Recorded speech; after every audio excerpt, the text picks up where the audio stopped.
What's good, sports fans? Are you ready to elevate your live entertainment experience? Well, let me introduce you to SeatGeek, an amazing platform that connects you to your favorite events while saving you money. With SeatGeek, you can easily find tickets for sports games, concerts, and so much more, all in one place. The interface is user-friendly, making it simple to browse and compare prices. And one of the best features is the interactive seating chart. You can see exactly where you'll be sitting and how much you'll be spending, ensuring you get the best value for your money. But here's the best part. Check this out. By using my promo code, ChalkItUpSports, you can enjoy a one-time $20 discount on your first SeatGeek order. That's right, $20 off your first SeatGeek order. Imagine catching that thrilling game or concert without breaking the bank. It's a win-win situation. Plus, you'll be a part of a community of fans who eat, sleep, and breathe live events just as much as you do. So what are you waiting for? Click the link in the description to download the SeatGeek app today. And don't forget to use my promo code ChalkItUpSports for a one-time $20 discount on your first SeatGeek order. Get excited. Now let's get back to the show.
Yo, this is your boy, Tone DeShields II. You guys are locked in on a special dose, a Philadelphia Eagles dose of Chalk It Up Sports, where no matter if we win or if we lose, we just got to charge it to the game. Now, as you guys can see, the presentation is a little bit different than our normal shows, right? Some of you guys may notice, damn, Tone, the camera quality just jumped up astronomically. What the hell you do different?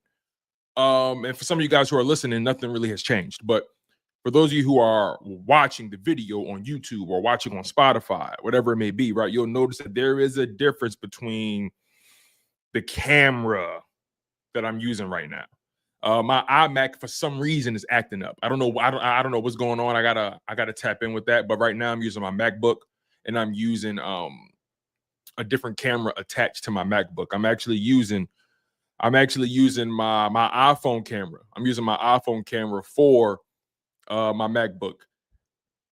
Believe it or not, Apple added this feature where you can use your iPhone as an extension to your MacBook and it can act as a webcam. So it's pretty cool. So I appreciate you guys for locking in with me. It's taking me back to the old days, taking me back to 2021, 2022, when I was using 2020 actually. It's taking me back to 2020 when I was using strictly my phone to live stream or using my MacBook to live stream, and we had to get creative. So the show must go on.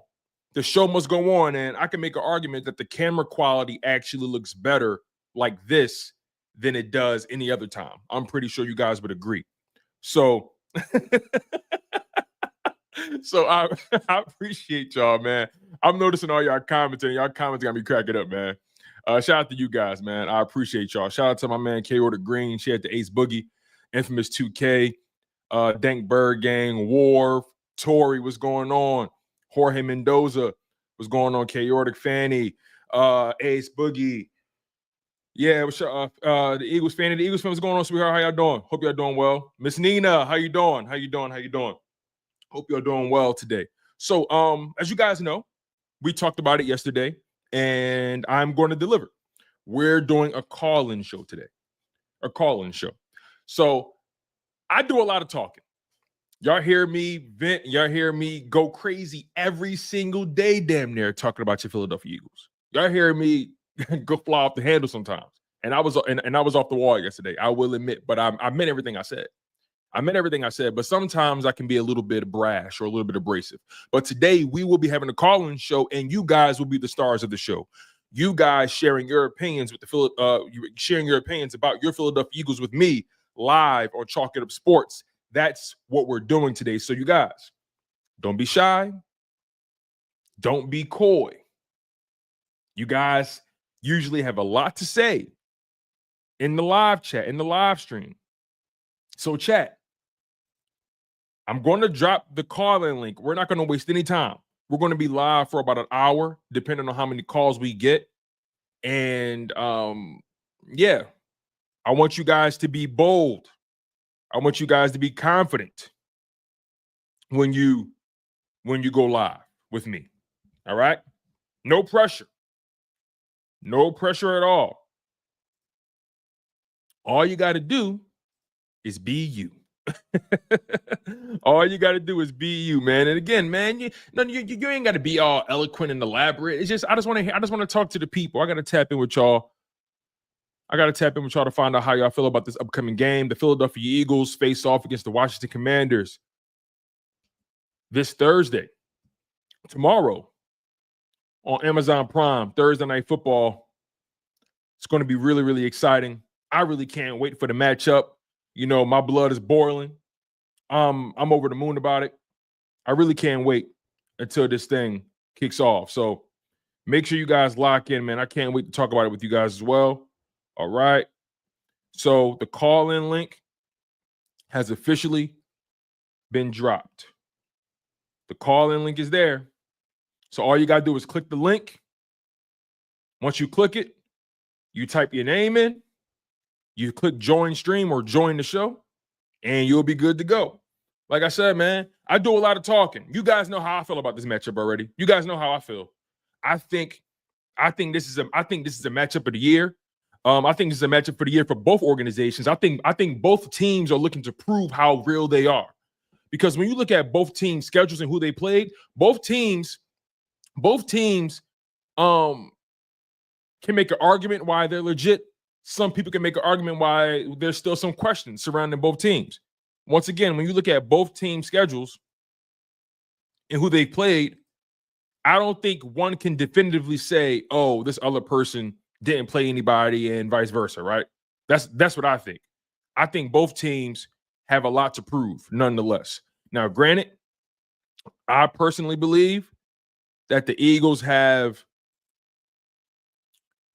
a higher quality. Let me not say higher quality, but I think the Philadelphia Eagles probably played one more difficult opponent than them. One more difficult opponent. That's what I would say. Just one more difficult opponent. I don't think this. The closest. I'll put it this way: the toughest opponent the Eagles played this year might have been the Packers. The toughest opponent might have been the Packers. Whereas though, let me see here. The Commanders, their toughest opponent might have been the Steelers. Hold on one second, y'all. All right.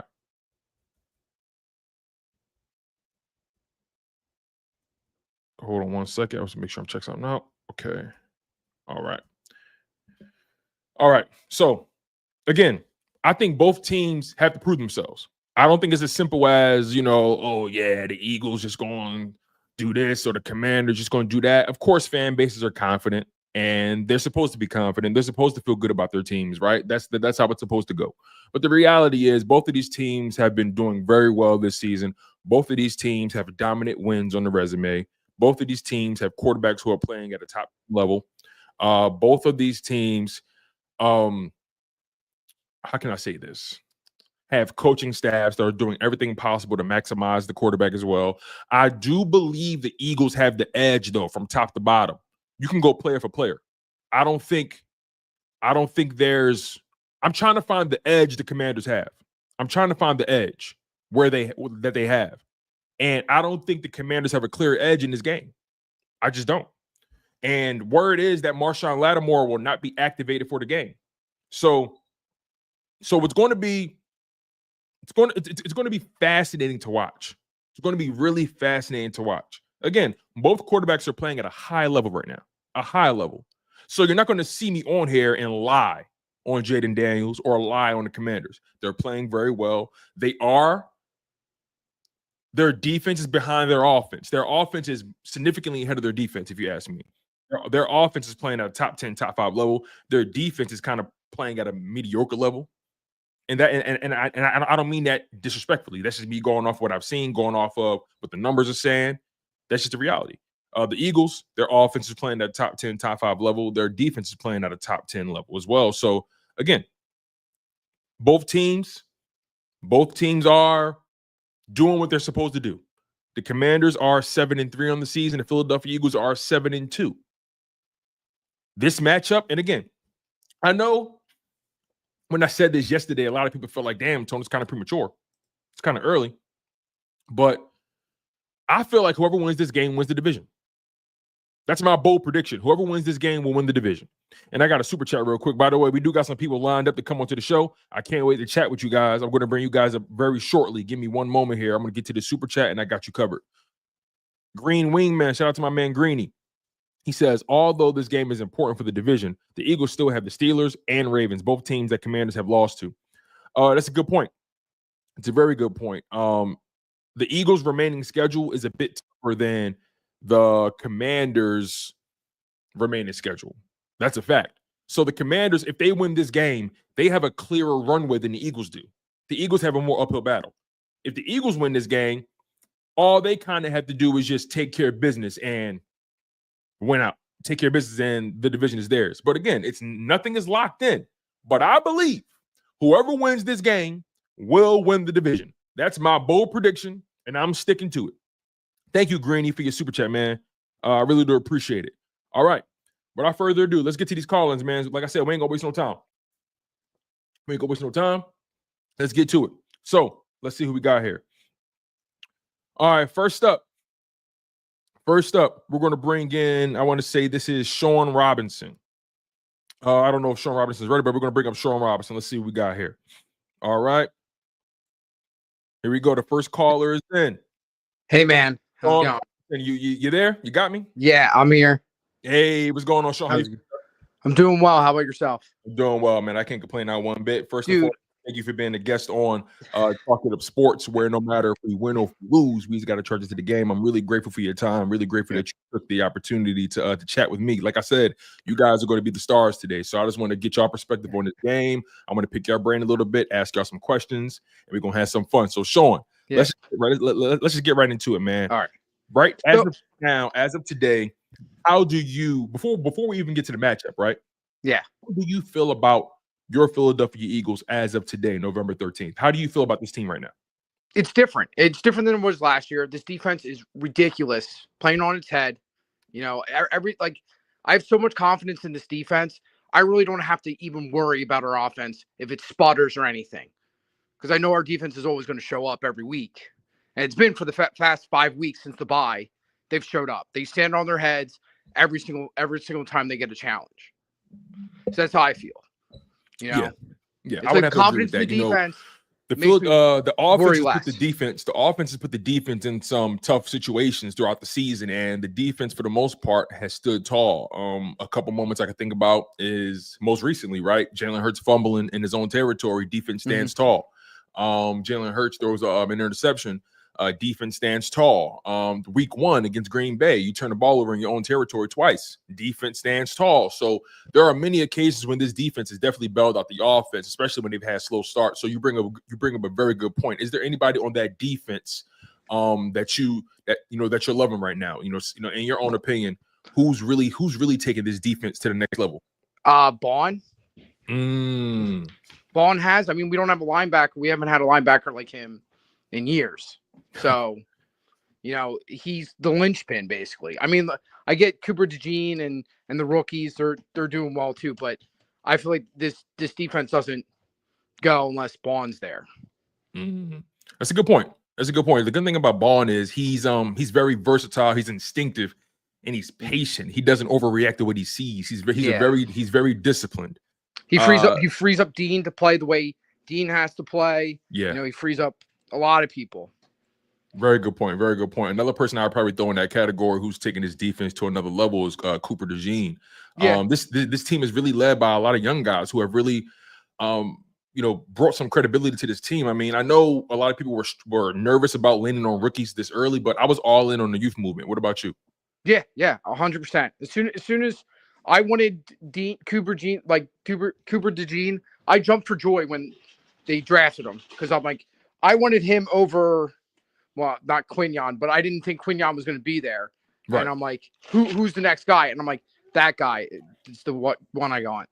Yeah, I feel you on that. So let's get to the offense real quick. How do you feel about what you've seen from Jalen Hurts in particular? We know Jalen Hurts, he can be a polarizing figure in not just Philadelphia sports, but just the NFL, right? It's either you love him or you hate him, right? So what's your perspective on Jalen Hurts? How have you felt about his play from week 1 up until now?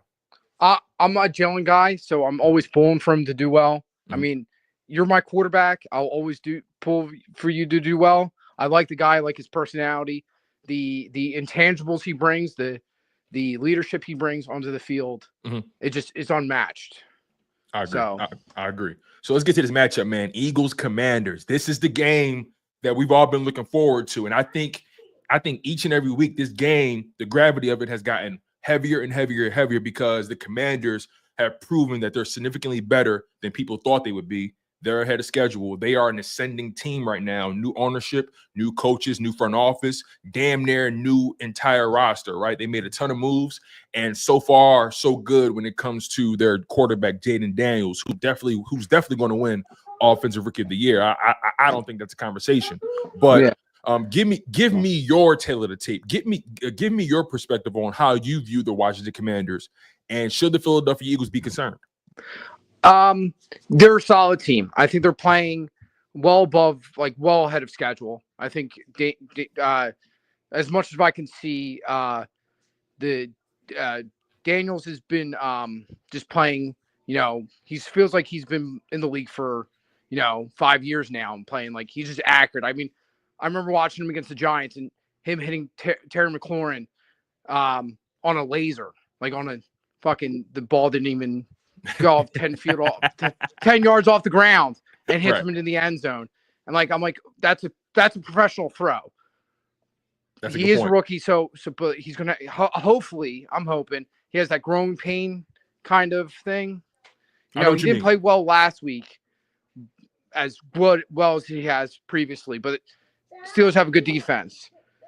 And I feel for us, our offensive line they didn't play an offensive line like ours.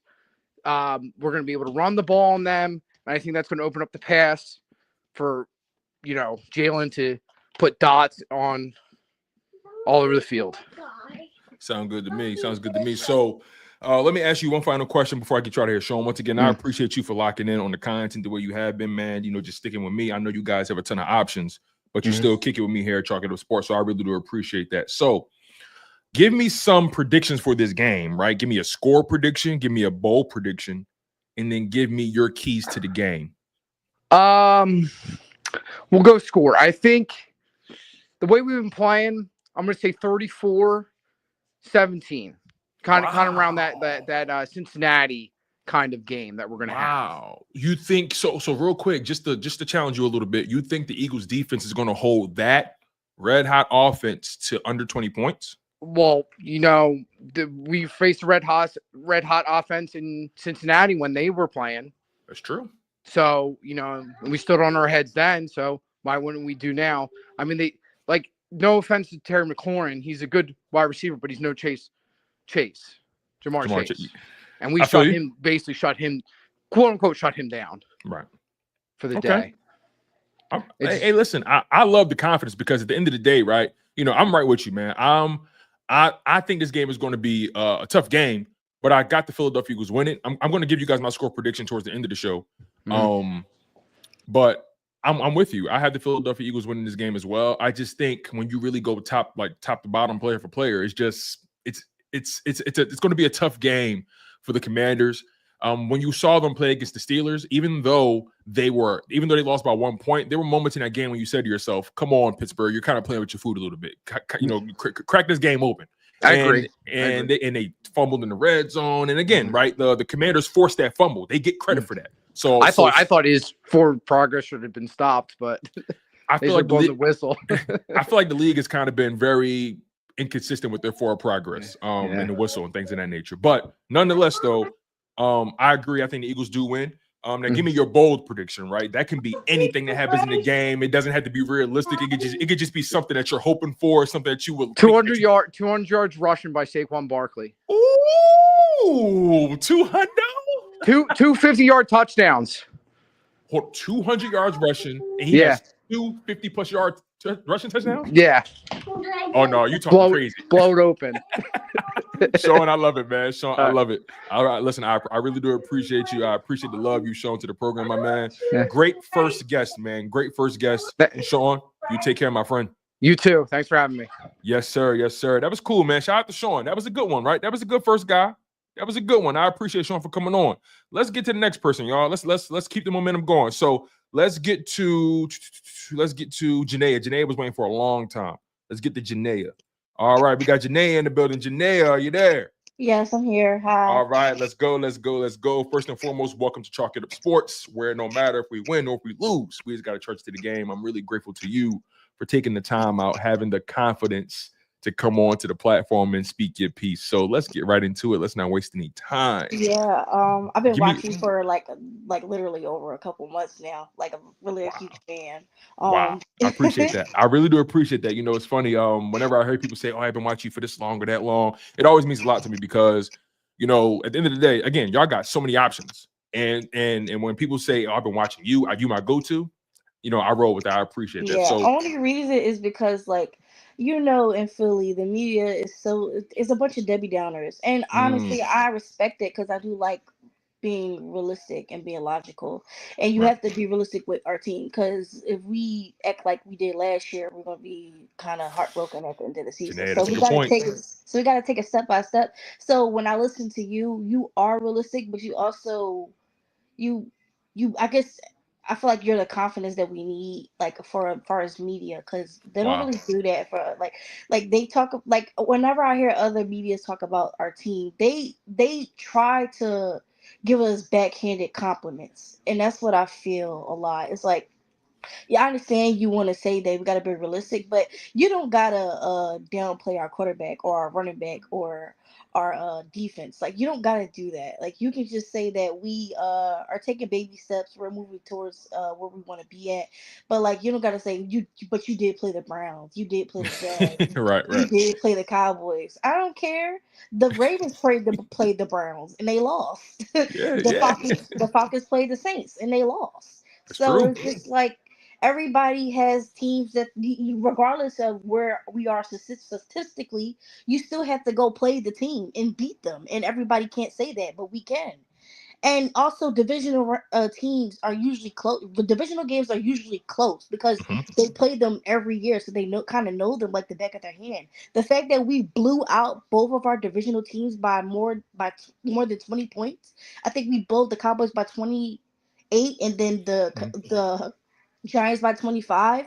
Yeah, everybody, even the Ravens can't even say that they beat their divisional teams by more than 20 or 10 points. That's a good point, Janaea, because they played the Bengals. They played the Bengals and they only beat them by 1 point. We played the Bengals and we smacked them.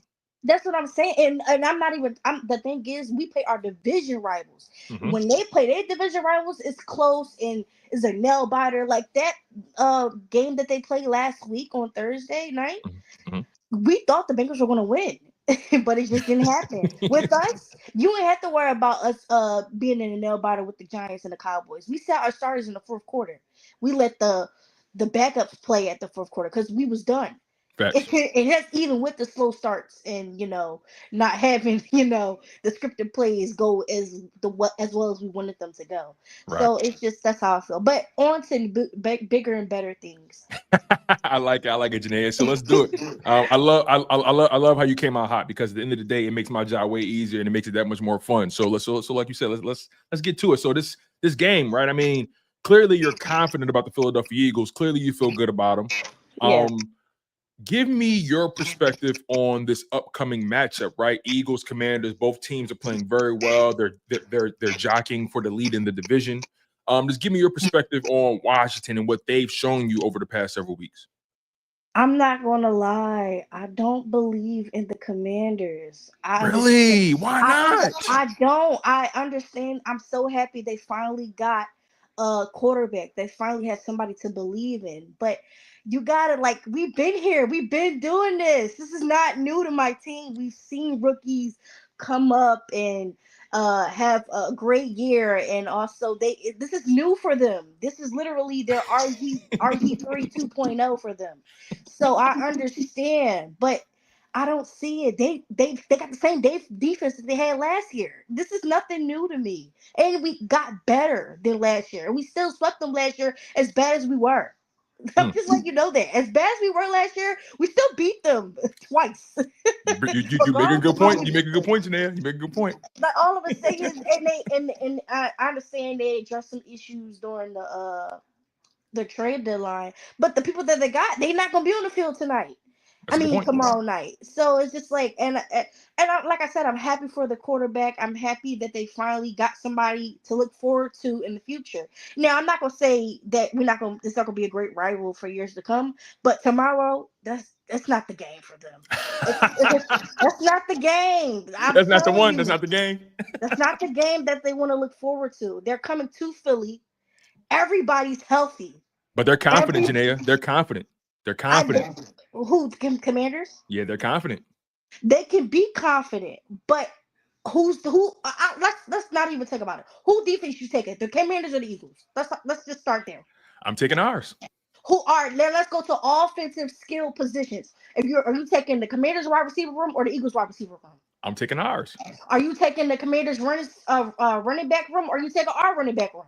I'm taking ours. Are you taking the Eagles offensive line or are you taking the Commanders offensive line? I'm taking ours. Are you taking the Eagles quarterback or the Commanders quarterback? I'm taking ours. Okay, that's what I'm saying. They can't stack up against my team. Just be honest. I'm happy they got a quarterback, but they can't compete. All I'm gonna say is the Commanders defense. If you gonna stop Saquon, if you want to take away Saquon, we got Jalen. Yeah. If you want to take away AJ Brown, we got Smitty. Yeah. If you want to take away Smitty, we got Gardner. Yeah. Everybody is here. And look, we got Jordan Mailata back. Ain't none of that backup. And even when we did have a backup, we took care of business. It's no playing, and it's for the division. We're not playing with the Commanders. This is not a game for them. I'm so sorry. Now, to be honest, I do think they might beat us at their house because they're defending their territory and their stadium, but they're not about to come into our stadium and think they about to have a game with us. Now, obviously, we might start off slow, but that's been the story for all the year. But after quarter 2, quarter 3, it's over with. It's done. That's all I'm saying. That's all I'm gonna say. Oh, hey, listen, Janelle, you got the chat live right now. You got them going crazy. They beating right now. You got the chat live. Oh my God. And all I'm gonna say is when they played the Bears and they said the Bears got a better defense or whatever, that's fine. You can believe whatever you want. All I'm gonna say is 4 field goals and a Hail Mary is not gonna do it for my team. That's all I'm gonna say. I love it. Janelle, you know what? You just set this shit on fire. I mean, I really appreciate you for locking in the way you have been. The way you I'm looking at what people saying about you right now. When they saying talk your shit, shorty. You know what I'm saying? They like, oh yeah, we need her in the locker room. You know what I'm saying? So Janelle, I really do appreciate you so much for coming on to the show. It means a lot to me. Thank you for supporting me for as long as you have been. I'm glad you found a home here. We're going to do more call-ins in the future. Hopefully this is not your last time. I appreciate you. Yep, thanks. All right, take care, Janae. I appreciate you. Shout out to Janae, man. That was fun. That was fun, y'all. That was fun. I gotta admit it. We coming out with the heat, y'all. It's hot. It's hot. I love it. I love it. I love it. Shout out to Janae, man. All right, my next guest. We're gonna bring. Oh, my man is in the building. My man. Shout out to the OG, triple OG, the one who does it best. Nobody does it best. Yo, it's been like my man, it's Joey been too Shakes long. in the building. It's been Talk too to me. long. What's going on, How you man? feeling, man? How you feel? I mean, obviously, you and I talk offline. Hope everything is going well for you. Yeah, everything's good. Hope everything is trending in the right direction, my friend. We got some things to talk about. I didn't expect to see you here, so I mean, I have no idea how long this is going to go, but let's just have some fun while we're here. Let's just start here. Tomorrow, Thursday night, Eagles Commanders. Give me your perspective. Yeah, I mean, look, you're going to a game now where a lot is on the line when it comes to the division. This could, winning this game on Thursday is huge because of the tiebreaker at the end of the year. A lot on the line. The Eagles are hot right now since it's bye week. I mean, it's been the defense has been one of the top defenses. The offense has come together. Still have a couple things I think the Eagles need to work on still when it comes to these first halves, these sequence plays, these, not necessarily slow starts, but some of these sequences that are kind of crazy right now. But it's I'm watching the Commanders every week since the beginning of the season. They've had some good games. They've had some games where do I think they're the real deal? Do I think they're not what they're supposed to be? I think it's going to be a really good game, but I feel very confident, okay? They call me Mr. Negadelphia, and it's just, because I'm just I attack when I have to attack. I don't walk on eggshells. So I think I feel really good because I don't think the Commanders have faced the receiving core that they've faced. This is just so different for them. Jayden Daniels is a really good quarterback. I think the offense really caters to him. He seems very comfortable. He's really the only weapon I'm really fearing in this game. The secondary for the Eagles, especially with Quinyon Mitchell and Cooper DeJean, what these linebackers have been doing, it's something to be like, man, it's a lackluster defensive line. But I've never said, man, I feel good about our secondary. I feel good about our linebackers going to a game like this and saying that every week because they've literally been shut down. I think it's one of those games where the Eagles can only beat themselves. And that's, I think, the story of the year where they kept it close. I think another game, the Atlanta Falcons, I don't think they were on the same. I don't think they matched. I don't think they tried to match themselves well with the Falcons. They didn't match up well. They really shot themselves in the foot in that game entirely. The Eagles should have one loss for the season. So I feel really confident going to this game. Very confident. Yeah, I agree. There's only really one loss that I can really say that, oh, you know what? You deserve to lose that game. You got beat straight up, and that was the Buccaneers game. You just got beat. Yeah. But that Atlanta game, we can definitely, pull the strings away from that and really try to find, how things could have been different.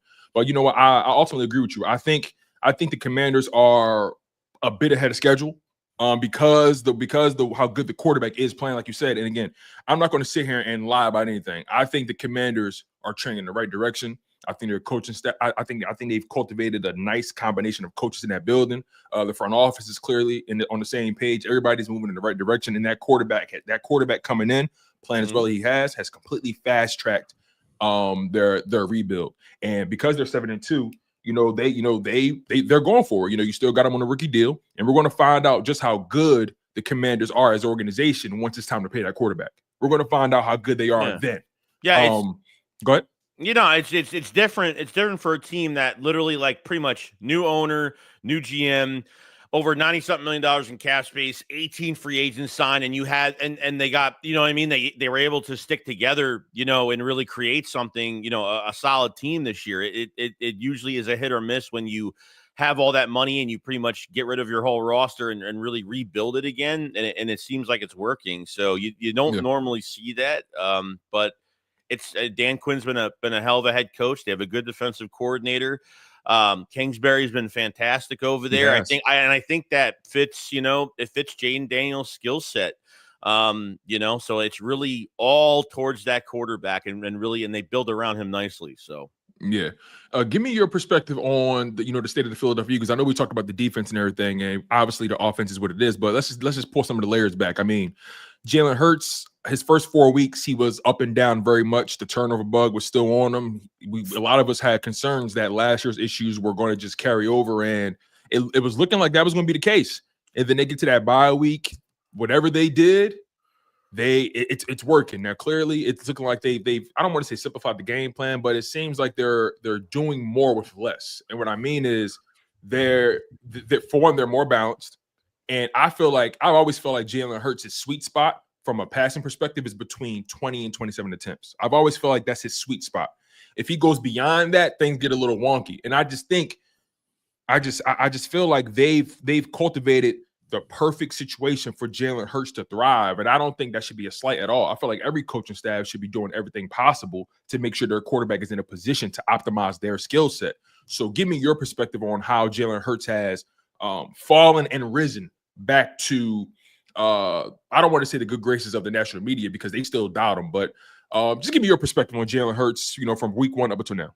Well, I mean, look, you go into an offseason where, like, you get a new offensive coordinator. We went through this back and forth pretty much of who's play calling, what's going on. First, it was Kellen Moore's taking control. Then Nick was kind of taking a step back. And then it just kept going back and forth to where we get into these games. I thought the first game against Green Bay was I thought it was the most Kellen Moore-esque type offense that we've seen because, we got the running backs into the passing game. Short passing game is the bread and butter for Kellen Moore's offense. And, as the weeks went on, some of the sequences looked really off. Jalen Hurts holding on to the ball too long. They're not running the football enough.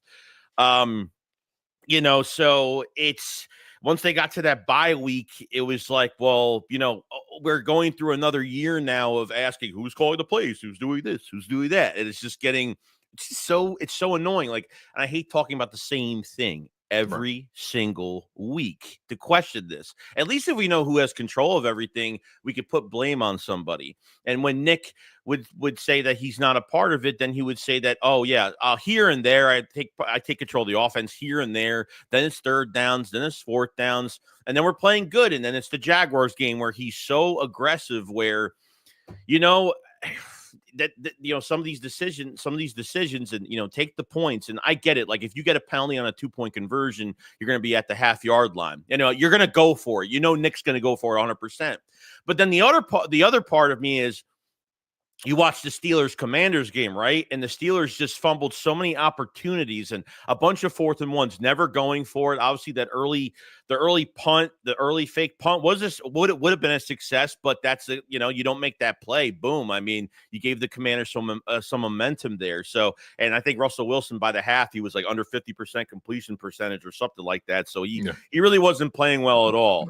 Jalen Hurts is dealing with too many coordinators. And I think part of it too, from the offseason to really going into the season was it's another offense he has to learn. It's like this has to settle down, man, because this quarterback is just never going to get settled. 10 coordinators in 8 years.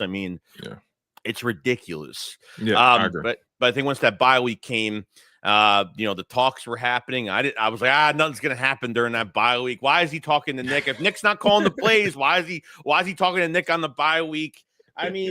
Just shit like that, man. It's just, that's where I pretty much sit at, but I'm very surprised to turn around as they have. So do you think the Eagles are Super Bowl contenders or you still need to see a little bit more? No, I think they are. I think they can go really far. It's the number one thing is the coaching. And it's consistently make it make sense on specific down and distance type plays. That's where we're either going to choke, we're going to fold.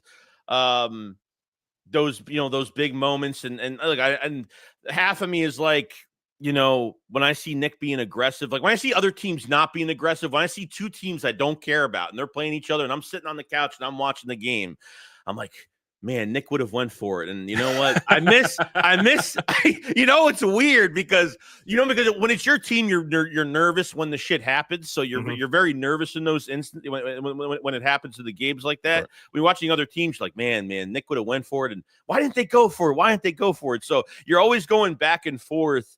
I think this team could go far and beyond. It's ridiculous. It's ridiculous. Yeah, man. I don't know how much time you have. But I gotta ask you another question, man. And again, if you're still free on time, I would love to bring up another guest and we could just hang out and just talk ball if you're cool with that. Yeah, go ahead. You're good. Cool. So yeah, Joey, I gotta ask you, man. These young guys that have really stepped up for this team. Cooper DeJean, Quinyon Mitchell. The Georgia boys are starting to really put things together. I mean, just give me your perspective on this young core right now.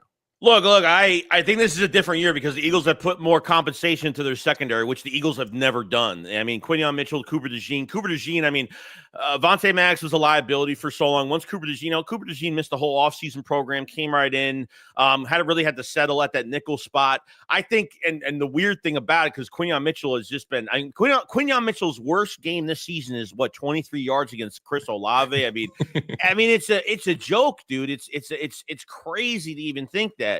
I think if Isaiah Rod, and the weird thing is, like, I think if Isaiah Rodgers didn't get hurt for that first game, he had that little hand injury. I think he would have been playing outside. I think Quinyon Mitchell would have been in that nickel spot. It would have been weird because I think that's what would have happened this year. Even though you go to the linebacker spot and you're like, you know what, like Zach Bond is the protege. He is the Van Ginkel of the Eagles defense, but he better. Is insane. He is better. I couldn't even imagine. I knew he was going to be okay for the Eagles, but I couldn't foresee this. Yeah, I mean, this was a role player for the Saints that went from an edge rusher transition to an outside linebacker. Had a couple picks last year. Never played inside linebacker. Never forced a fumble in his career. When that signing happened, I was like, great. They got depth, Then we heard the news yesterday, Howie Roseman, Fangio, kind of opened the bag a little bit and was like, Howie Roseman saw Zach Bond as a backup outside linebacker to a demon special teamer. You know what I mean? So, and Fangio's like, nah, I see him as an inside linebacker. But no, I mean, I think that's just been great. I mean, linebacker has been the most exciting thing. I've been more excited about the defense and the offense because of how young they are. Agreed. Nakobe Dean, like, I'm not going to lie, dude. Like, I don't believe a damn thing about Nakobe Dean was the starter since the beginning of training. I don't believe any of that shit at all because, Fangio, the Devin White situation is weird. I think something happened. Like off the field, if you ask me. I think something happened, and him and Fangio probably had a disconnect, and then because they tried to spin it saying, yeah, Nakobe was always going to be the starter. Well, hold on, wait, Devin White got hurt. If he never would have got hurt, you telling me you would have still started Nakobe? It was just too much back and forth. You know what I mean? Yeah, and I think that because Nakobe Dean was finally healthy, they were like, no, we can't put that. We can't sit him back. What are we going to do? Sit him back? You have a guy on a 1-year deal to a guy that we drafted in the 3rd round that now is healthy finally and can play. And I think they were kind of forced to say, we got to start Nakobe. And I think that's pretty much what happened. So, and Nakobe Dean's been great. I mean, look, since that open practice and at the link when he was getting killed on the wheel routes, his ankles are getting broken by Kenneth Gainwell, getting destroyed. We destroyed. I killed him. All right, good. We're on the same page. I killed him. Yeah, it was bad, dude. It's just really the biggest thing with Nakobe Dean has been his coverage. Like his coverage is if he moves backwards 1 step, he's already losing. That's pretty much how I felt every time I watched Nakobe Dean. But man, dude, like it seems like Fangio is using his players for success. And you know what I like about him? He's whatever players that are earning the snaps, he is putting that he's not playing favorites. He is well into competition week to week during practice and everything like that. And yes, this defensive line is lackluster. I mean, it is. You don't have a closer. I mean, Bryce Huff has been not great, not really doing too much. I mean, that $17 million a year, not too much there. Josh Sweat's finally starting to come on a little bit. So I think Josh Sweat has like what 6 sacks in the past 6 games. I mean, like he's been on. He's got like 30 something pressures. So I think Josh Sweat is where he's at right now. Yeah. But you're right though. I don't think they have. You're right though. I don't think they have a closer. I think this team is stronger from back to front than they are from front to back. Yes, and that's different. And because we used to rely on, back in even the Super Bowl year, like we relied on, a secondary that could be exposed. You had a good defensive line with a good rotation behind it. And Malcolm Jenkins was that bandage, for that defense that kind of gelled them together. moving around where they need him for specific matchups, where I think Cooper DeJean might be in the future. This year, he's a nickel. I think he's a lot more than that. I think not saying he's a weakness being at one position, but he might be. He might be a lot bigger than that in a lot more than that in a big way. But ever since they traded Hassan Reddick, Bryce Huff came in. Nolan Smith was starting to come into his own, like 5 games, 2.5 sacks. The last 5 games, 2.5 sacks, something like that. Yeah. But like I said, I think I get why they didn't make a move at the trade deadline instead of giving up. Especially Fangio, I think, had a lot of control over this, saying, "Look, I've been around 30 years. I've seen these teams trade for big names for big draft compensation, and it literally goes nowhere. 9 out of 10 times it goes nowhere." So I have to really because these in-season trades haven't been good. They haven't been great. So, Jay Ajayi was the last in-season trade that really worked out for us. That's a good point. Damn. When you think about it, that's a really good point because Kevin Byard didn't really work out. Robert Quinn didn't work out. You bring up a good point. Let me bring up another guest though, because I know. Go ahead. Let me bring up another guest. Just hang with me, Joey. I really appreciate it, man. Let's bring up my next guest, Mansa.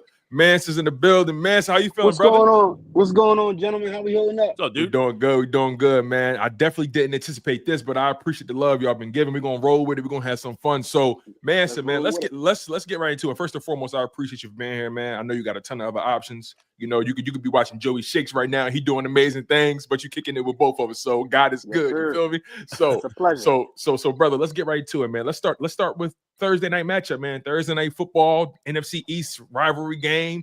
Eagles 7-2, Commanders 7-3. The 2 hottest quarterbacks in the division, the 2 hottest quarterbacks in the conference. Give me your perspective on this game, man. Like how it's going to go. What you looking for? What you looking at? It's going to get real. Pull that ski mask down, man. It's going to get real bullyish vibes, like my man LB say, man. Like so, I just think honestly, like the Commanders' defense really, like you guys have already alluded to, they really haven't seen an offense like us. You understand what I'm saying? We got Jordan Mailata coming back, so the offensive line is going to be in top tier form. I hope Nick Sirianni continue to feed the beast and Saquon Barkley.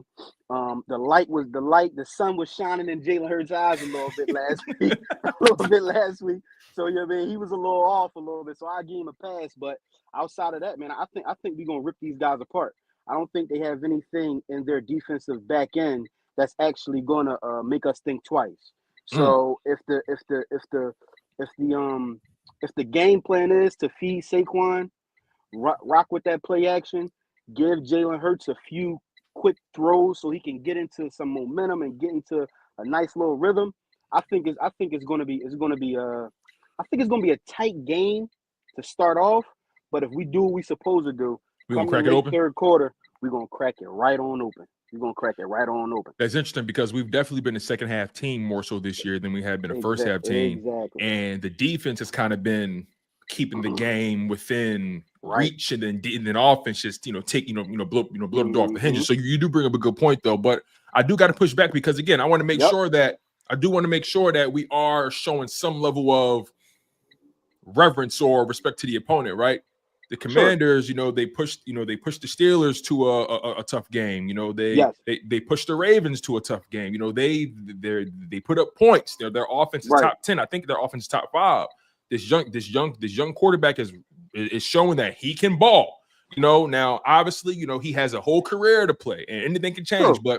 But if everything holds the way I see it, this division is going to be going a back and forth tug of war between Washington and the Eagles. So, I mean, when you look at that young quarterback, Jayden Daniels, give me your perspective on him. Now, I'm going to push back a little bit on what you just said, Tone, because I've been watching you and Joey Shakes for a while. I feel you. You guys give reverence to Jayden Daniels, but I'm not so quick to say it's going to be between him and Jalen Hurts in this division so quick. I'm not jumping the gun on it. You want to be patient about it. That's all. You just want to be patient. I give credence to the fact that he is a good young quarterback. Right. And like you said earlier, they are way ahead of schedule right now. But I also think when you look at the game they played with the Ravens, the game they played against Pittsburgh, those are top tier defenses.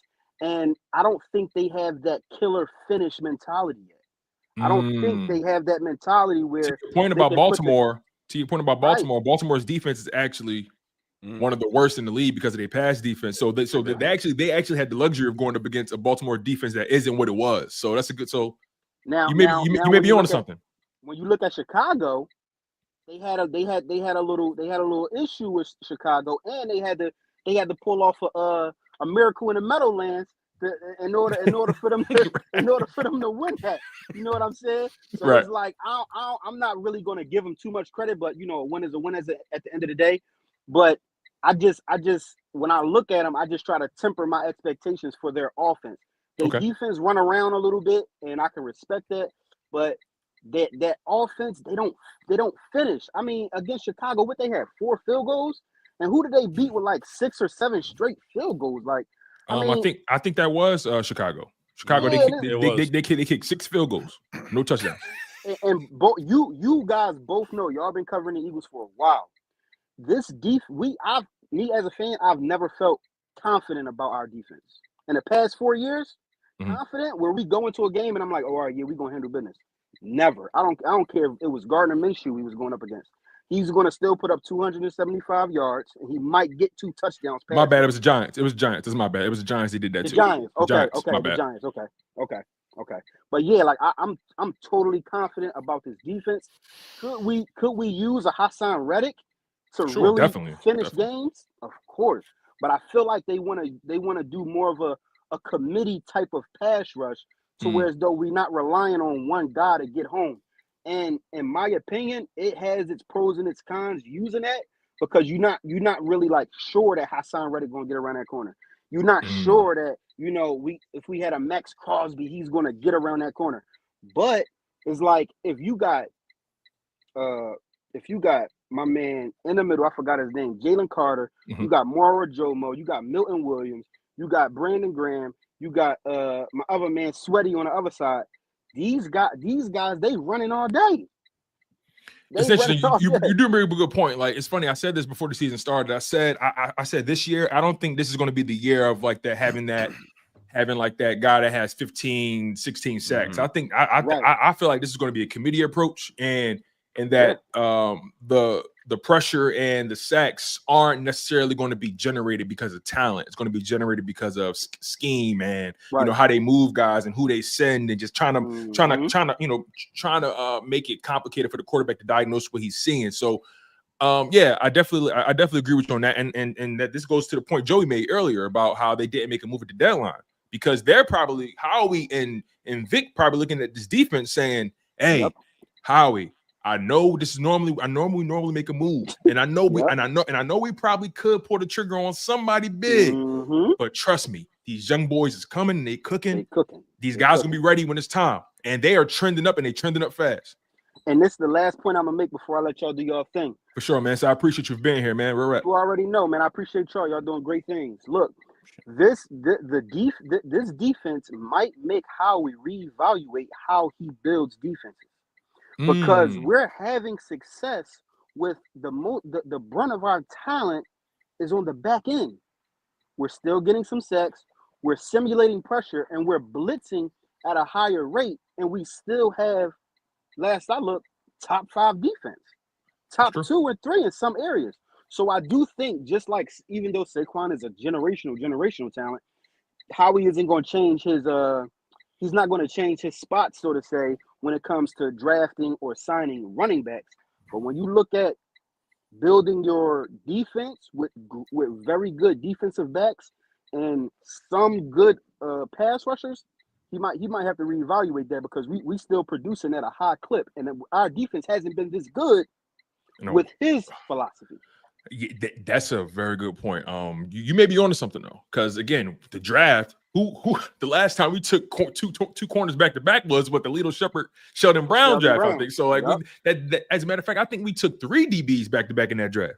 Who was the third one? Forgot. Oh my God, I was just looking at it. Hold on, I got it right here. Was it Quinton Michael or no? Quinton Michael was the safety. Yeah. I got it right here. It was my man. Hold on. It was here. It is. It was Lito Shepherd in the first round. Then it was Michael Lewis, round 2. Michael Lewis, the strong safety. Okay. And then we drafted Sheldon Brown in the same round. So we drafted 3 DBs back to back to back. That's we haven't done something close to that, in a while. So you bring up a good point, man. So I really do appreciate you, brother, man. You brought the heat. You brought some perspective. I really do appreciate you, man. Thank you for always choosing Chalk It Up Sports because, again, I know y'all got a lot of options, man. And I mean that when I say it. Like, I really do appreciate people that lock in with me because it's been a long time coming building this platform, man. Y'all ride with me. Y'all roll with me. We argue. We agree. We disagree. And we have fun at the end of the day. So I really do appreciate you, man. So I really do. Hey, y'all have a good one, man. Tone, Joey, y'all consistent. Y'all always bring the content, man. Y'all good people. So it's a pleasure, man. Y'all have a good day. Man, so you have a good day, man. Take care, man. Shout out to the Minister of Pain. You feel me? Shout out to the Minister.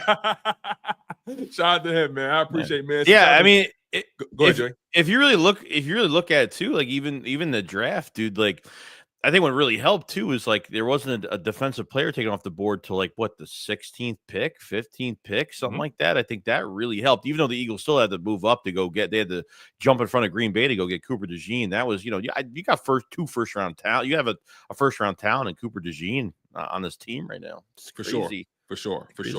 This is what we're going to do. Joey, I really do appreciate you being here. Good. Yeah. I'll let you do your thing, man. I'm so glad I was able to jump bro. in. I'm not pushing you out. I just want to make sure you got time. I mean, I can go for a it, little bit. I can go for a little bit. Yeah. All right, cool. Yeah. I'll bring up some more people. Then you just let me know when you got to go, and we'll do it. Yeah. That's all. Yeah, sure. That's all. All right, so let's bring up another person, man. Let's bring up my man. Where we at? Function is in the building. Let's bring him up. Function, what's going on, big dog? How you feeling, man? Man, I'm feeling great, gentlemen. I'm feeling great, man. Solid, shout out to you, Tone. It's funny. I've been following you since you were producing over at Jacob Sports. Wow, I appreciate that. Thank you, man. Thank you. Shout out Joey Shakes.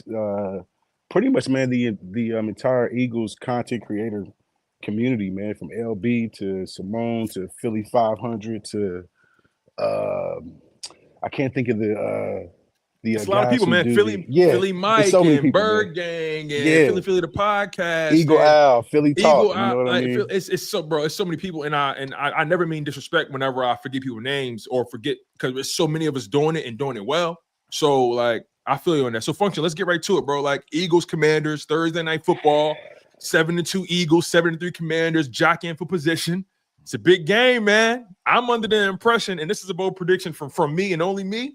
I'm under the impression that whoever wins this game will end up winning the division. Give me your perspective on just this game, this matchup. Some things you're gonna be looking at. See, I may be feeling a little bit different than you two guys, but personally, man, I feel like when did the Commodores or the Commanders really become like this like behemoth, man? Like, let's just stop the cap, man. Like, personally, man, I feel like we're gonna blow them out, man. I think it's gonna be 21 points plus. If not, it'll be a close game that will win. I'm definitely not worried about the Commanders. I feel like they kind of walk around with like a false vibrato that I'm not sold on. Jayden Daniels, he hasn't seen Jalen Carter. He hasn't seen Nolan Smith. I definitely think those guys are gonna try to make sure that those ribs are tenderized. You know what I mean? But yeah, man, I just feel like, man, there's a lot of Eagles disrespect out here right now, man, and it's just kind of crazy to see personally. I feel you on that, and Joey, I kind of agree with him. It kind of seems like, whenever the Eagles come up in conversation, and don't get it twisted, right? There are some people who recognize game, but it just seems like, oh yeah, the Eagles, but it just seems like it's something. Now, granted, I don't mind being slept on because that's how we won the Super Bowl in 2017, 2018. They didn't see us coming that year. They didn't. So, Joe, what's your thoughts on that? No, they're a brand new team with a rookie. They're gonna get respect regardless. They can kick six field goals, 4 field goals, throw a Hail Mary, and be perfectly fine. That's how it's gonna be. I sat there and was like, man, if the Eagles did that, forget it. We're food for the day. For sure. So Function. I mean, when you look at Jayden Daniels as a young quarterback, right? Again, I know you want to pump the brakes as far as crowning anybody, and I'm definitely not crowning him. But don't get me wrong, I'm definitely not crowning him. But I'm looking at him and I'm watching him play, and I'm like, he know what he's doing out there. So, what's your thoughts on Jayden Daniels? And just that whole quarterback matchup. Obviously, Jalen Hurts is going up against their defense, and Jayden is going up against our defense. But when you look at both quarterbacks, how they've been playing throughout the season, give me your perspective on that. I think Jayden Daniels is a competent quarterback. I think he's a good rookie. But I think that there's just a little bit too much Hype. accolades and there we go. That's a much better word. It's just a little bit too much hype going on personally. Like I got a message today in my group chat and somebody said Jalen Hurts, he's not top 10 anymore. And he began to name 10 quarterbacks. I don't know if you guys have the time, but Please go. Please cook. Go ahead.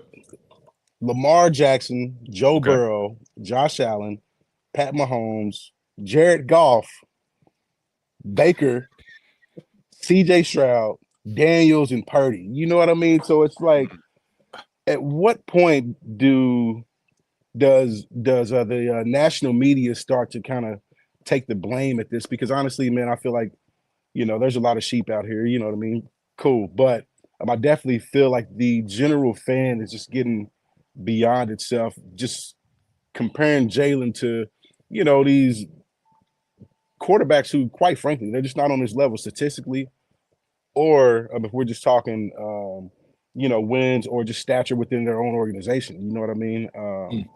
It's just kind of crazy to keep seeing, man. It's just crazy. It's funny, right? I'll draw this comparison: the Jared Goff, Jalen Hurts comp, right? Because those are the two top teams in the conference, if you ask me. If you, I don't know how much Lions tape you've seen or how many games you've seen with them, but if you really, I watched the last game, right? Five INTs, right? Exactly. But here's the thing that doesn't get talked about though, that people love talking about with Jalen Hurts, right? With Jared, the Lions, when it comes to pass attempts, they're like in the bottom of the league, just like the Eagles. The Eagles are last in the league in pass attempts. I think the Lions are like 29th or 28th, something like that. But my point is, both of those teams aren't passing the ball at a high clip. Both of those teams are leaning on their run games and their offensive line to create offense and open up the passing game. Both of those teams their philosophies are similar, but they play a little different, if that makes sense. Nonetheless, 100%. though, the point I'm trying to make is Jared Goff, statistically, he's not outplaying Jalen Hurts by any stretch of the imagination. He's not. That's just the reality. So when people try to put Jared Goff above Jalen Hurts, I try to understand why, for like make it make sense to me, because again, they're both in similar situations. But when people talk about Hurts, it's always, they taking the ball out of his hands. When they talk about Jared Goff, they say, oh, he's running that offense. You feel what I'm saying? So it's weird to me. I totally agree, man. I totally agree, man. Personally, man, I think it's either something personal or I think that the Eagles have dominated the NFC, in my opinion, for so long consistently that I think people are just honestly just tired of it. I know that we've had our highs and lows. Chip Kelly era definitely, I think, put a halt on us, but I definitely think Doug Peterson really got us back up and going.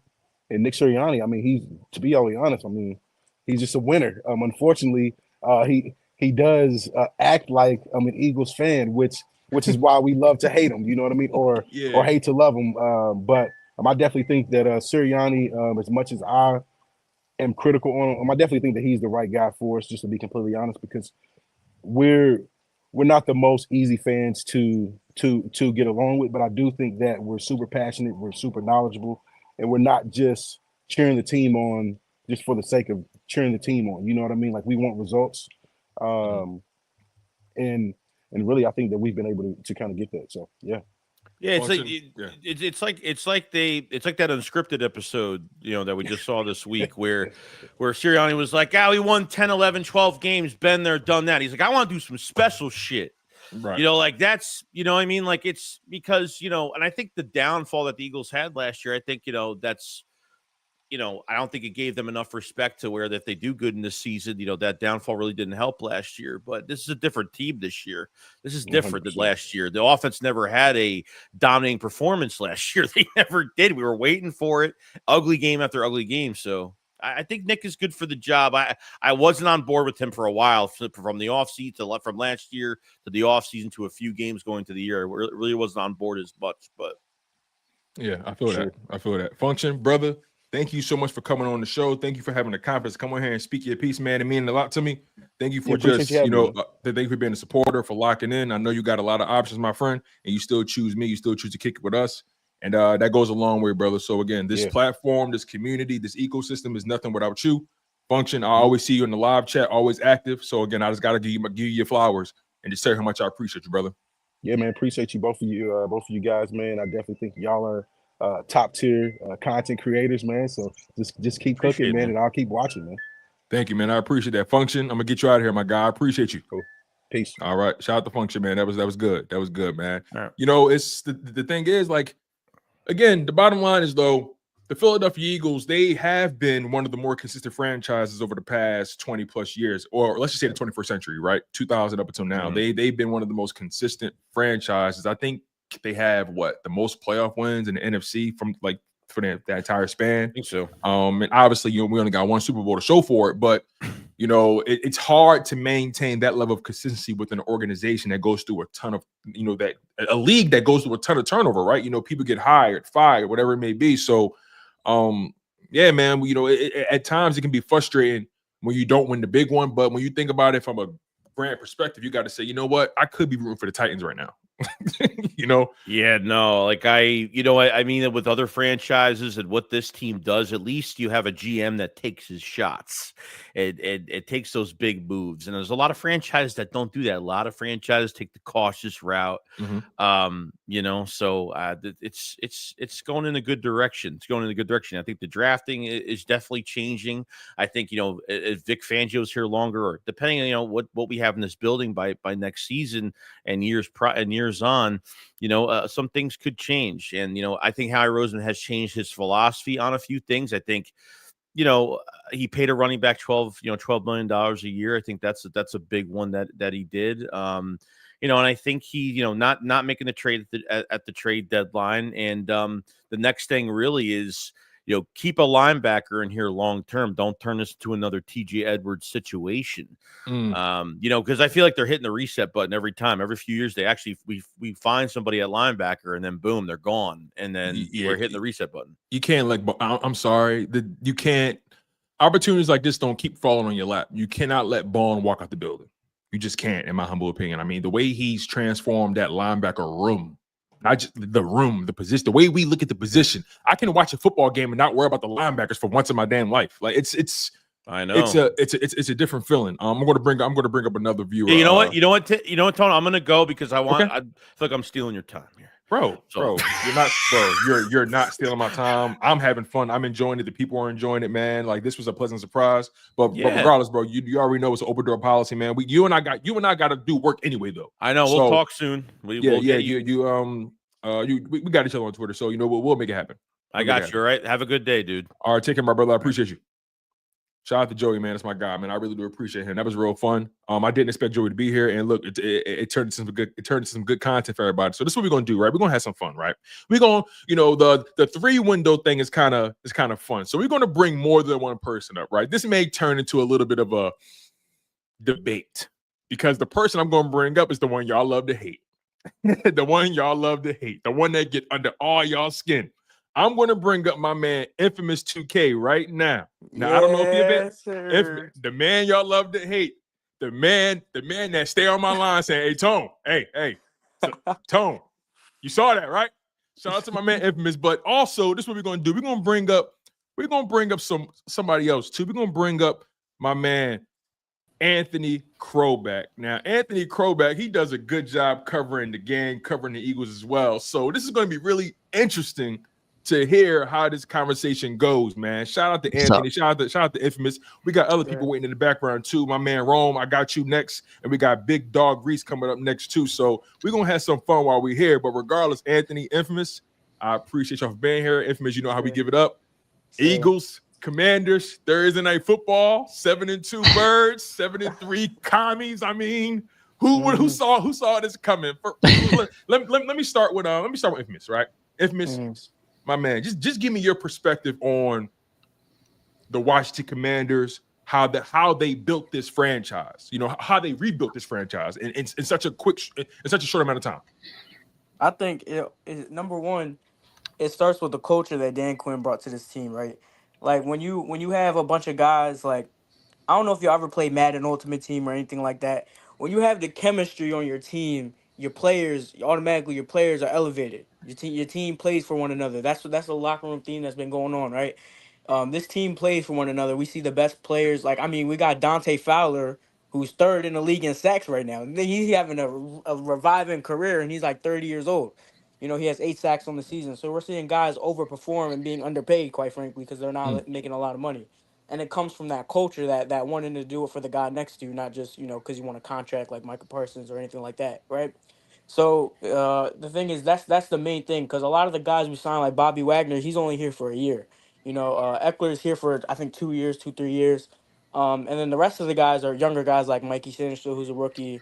Frankie Louvu, we got him for, I think, 3 or 4 years. Payne and Allen, they're both locked up. But our edge rushers, I think only Dante Fowler's on a year contract. Clean Farrell, I think, is on 1 to 2 years. So most of these guys are on 1 to 2 year contracts. Right. And so they're, as I said, they're getting underpaid and overperforming because of that culture that we set. In Mm. terms of the offense, when you have a quarterback, it changes a lot of things. Sure enough. Listen, I heard this so many times. Terry McLaurin isn't Jamar Chase. I never say he will be. But Terry McLaurin has never been third in the NFL in receiving yards ever in his career. I gotta before you continue. You know how I feel about Scary Terry. Like I think I like Scary Terry. I think he's number one in any team. You know what I'm saying? He legit for sure. Mm-hmm. Well, go ahead. Miss my bad. Mm-hmm. Yeah, so I'm saying, like, when you have a quarterback, like we've had Heineke and stuff like that, and Terry's never been third in the receiving yards and etc. And that's why, I'm so happy he's having the year he's having, because I was tired of people saying that, he's not a receiver one on this team or that team and etc. And then the offense, I mean, Brian Robinson and Eckler. Eckler is not an every down back no more. I mean, he's not old. Eckler's not old. He's only like 27, 28. He's not that old. It's just that the style of that he plays, he his best career year, when he had those 2 years where he was like leading the league as running back touchdowns, like overall, he was splitting carries. And so he's best when he doesn't have to take on the full workload.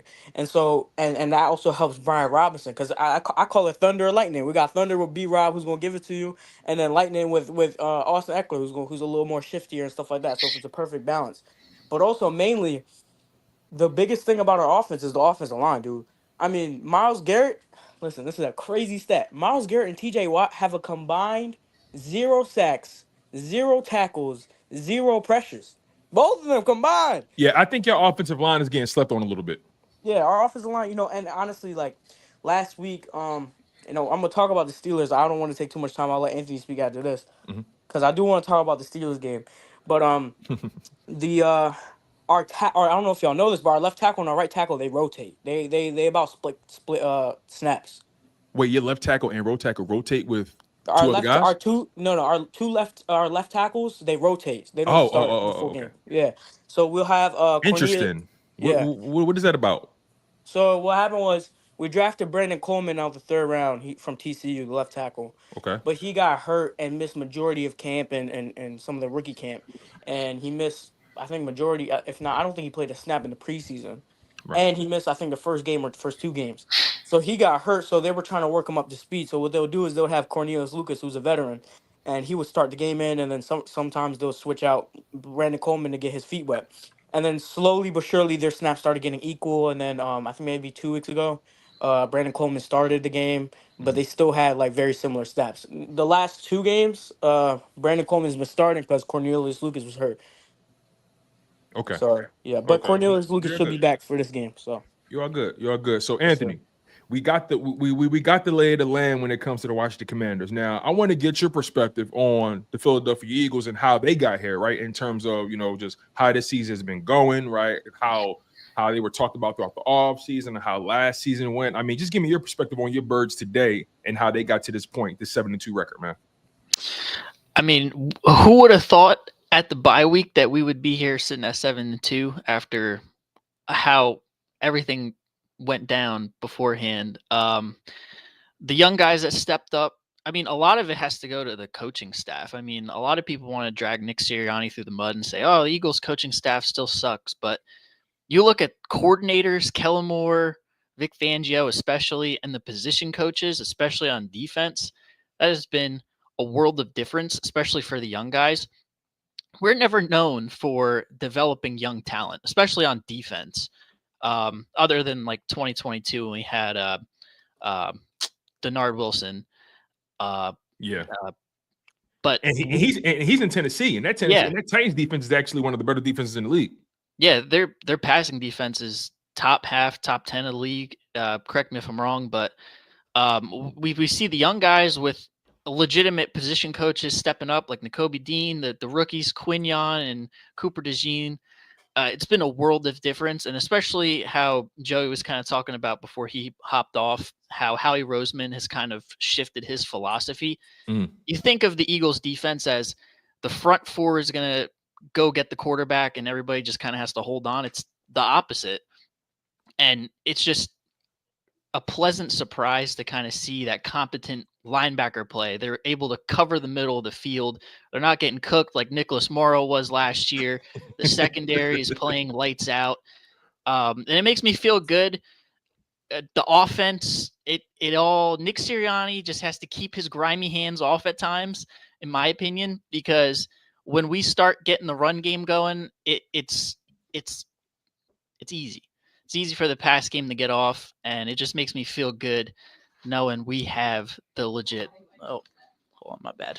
No, you're good. We have the legit talent to, go against any team in the NFL. No, for sure. It's interesting because, when I look at both organizations, both teams, right, and how they played this year, both teams, I think their philosophies, the Commanders and the Eagles, I think their philosophies are almost similar.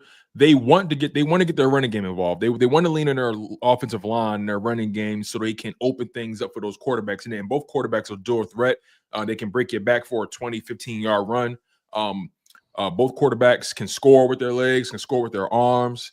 Both quarterbacks have been accurate this season. I think Jayden Daniels is completing 69 or 68% of his passes. I think Jalen Hurts, similar numbers, 69, something like that. Both quarterbacks have been accurate. Both quarterbacks have over 8 yards per attempt. Both quarterbacks are capable of pushing the ball down the field. You feel what I'm saying? So when you think about from that perspective, we're definitely going to see some great quarterback play in that game. So let's just get right into the game, right? Anthony, why are the Eagles going to beat the Commanders on Thursday? We have too many horses for them to keep up, in my opinion, offensively. Okay. Jayden Daniels has been playing tremendous this season. I think he is a runaway offensive rookie of the year, and he's been great. We thought C.J. Stroud would be the anomaly rookie quarterback last year. Jayden Daniels has kind of debunked that, but I just think you have A.J. Brown, Devontae Smith, Saquon, Dallas Goedert. Mailata's now back off of IR. We're in Philly. Marshawn Lattimore's not playing. I just think we have too many horses for the Commanders to keep up. Now, Cliff Kingsbury can call up a game, and he's definitely going to scheme something up. But I do like... Yeah, for context, Washington's offense, they're averaging 29 points a game. That's third in the league. They're averaging 377 yards per game. That's fourth in the league. So they can move the ball and they can put up points, and they're really good on third down and fourth down. Yeah. Yeah, they're 12 or 13, something like that on fourth down. On fourth down, they're first in the league. They're first in the league in fourth down efficiency. And as far as third down efficiency, they are fifth in the league. They're converting 44.7% of their third down. So they're really good in situational football. Their red zone scoring is middle of the road. They're ranked 16th in the league in red zone efficiency. But regardless, though, when it comes to those those down and distance, those gotta have it downs, they're pretty good at it. It's going to be a challenge for the Eagles. Can I say something real quick? For sure. Because I was going to ask you next. Why do you believe the Commanders will beat the Eagles tomorrow? Yeah, so here's the thing, right? Before I even say, we also have the most red zone penalties in the NFL. That's why. Good call. So a lot of our times it'll be first and goal from the 20. And it's like, we end up with a field goal. All right, 20 is a hyperbole, but it'd be like first and goal from the 15 or from the 13, whatever. And that's why red zone defense is thing. Tone, I'm gonna say it for the sake of the stream, but you said before we traded Marshawn Lattimore, before even the Hail Mary play against the Bears, I said y'all take the first one at home. But I have. No, I you always did say have. that. You said that. I'll give you that. You Right. did say that. But I did say again, that. we're still But I'm, competitive people though. yeah, So yeah. So I'm gonna tell you because I don't think like I'm not saying when I say you guys will take the first one home. I'm not saying we don't have a chance to win now. all right, hold on. Let me ask you like this then. Let me ask you like this. If the Commanders do win this game, How do they win it? how do they win it? I'm gonna tell you how. So here's the thing, right? And this is why I really was hoping Marshawn would play, because Joe Witt Jr., our defense coordinator, because a lot of people think Dan Quinn calls our defense. He doesn't. It's Joe Witt Jr. The thing is, Joe Witt has no problem telling players that they don't, not that they suck, but you're not doing your job. Right. He said multiple times that the reason why our run defense sucks is because we have to put so many people in pass coverage because our corners suck. That's basically what he told us, right? And so when they went out to get Marshawn Lattimore, I was hoping to see, you know, on a blitz, the whole point of a blitz is to get to the quarterback and stack, and when you stack the box and etc. like that. And Marshawn Lattimore will at least, and I'm not even necessarily saying AJ, but in general, receivers as a whole that we have to play later this year, he will make that quarterback hold the ball a little bit for that, that blitz to get there. Yeah. So when we have Marshawn Lattimore, I was hoping we'd be able to stick another person in that box to help stop Saquon Barkley. Right. We're not going to have that. But the way we win this game is we control the time of possession. We can't let your offense touch the ball too long and too many times, right? We want to run the ball physical. We want to take as much time off the clock as we can before giving your offense back the ball. But also, on terms of the defense side of the ball, I low key feel like it's gonna be an anomaly of a game that we're gonna do well on the defense on stopping the run, and y'all are gonna show us why AJ Brown and Devontae Smith are AJ Brown and Devontae Smith. You know what I mean? That's an interesting point because in that Commanders game against the Steelers, I know you wanted to bring that up a little bit, but I want to pick your brain about it in correlation to what we're talking about with the running game, and how the Commanders have had to overcommit to it, right? In that game, correct me if I'm wrong, like you guys were sending like 6, 7, damn near 8-man boxes at points in that game at the Steelers. Am I wrong when I say that? You're right, but it was because they were running 12-man per. They would have 2 tight ends on the line and their down linemen. So I don't know necessarily if that was because we wanted to do that more so than they got 2 tight ends lined up on the line of scrimmage. So we're gonna bring our safeties down. I think that might have been the bigger reason why we did that.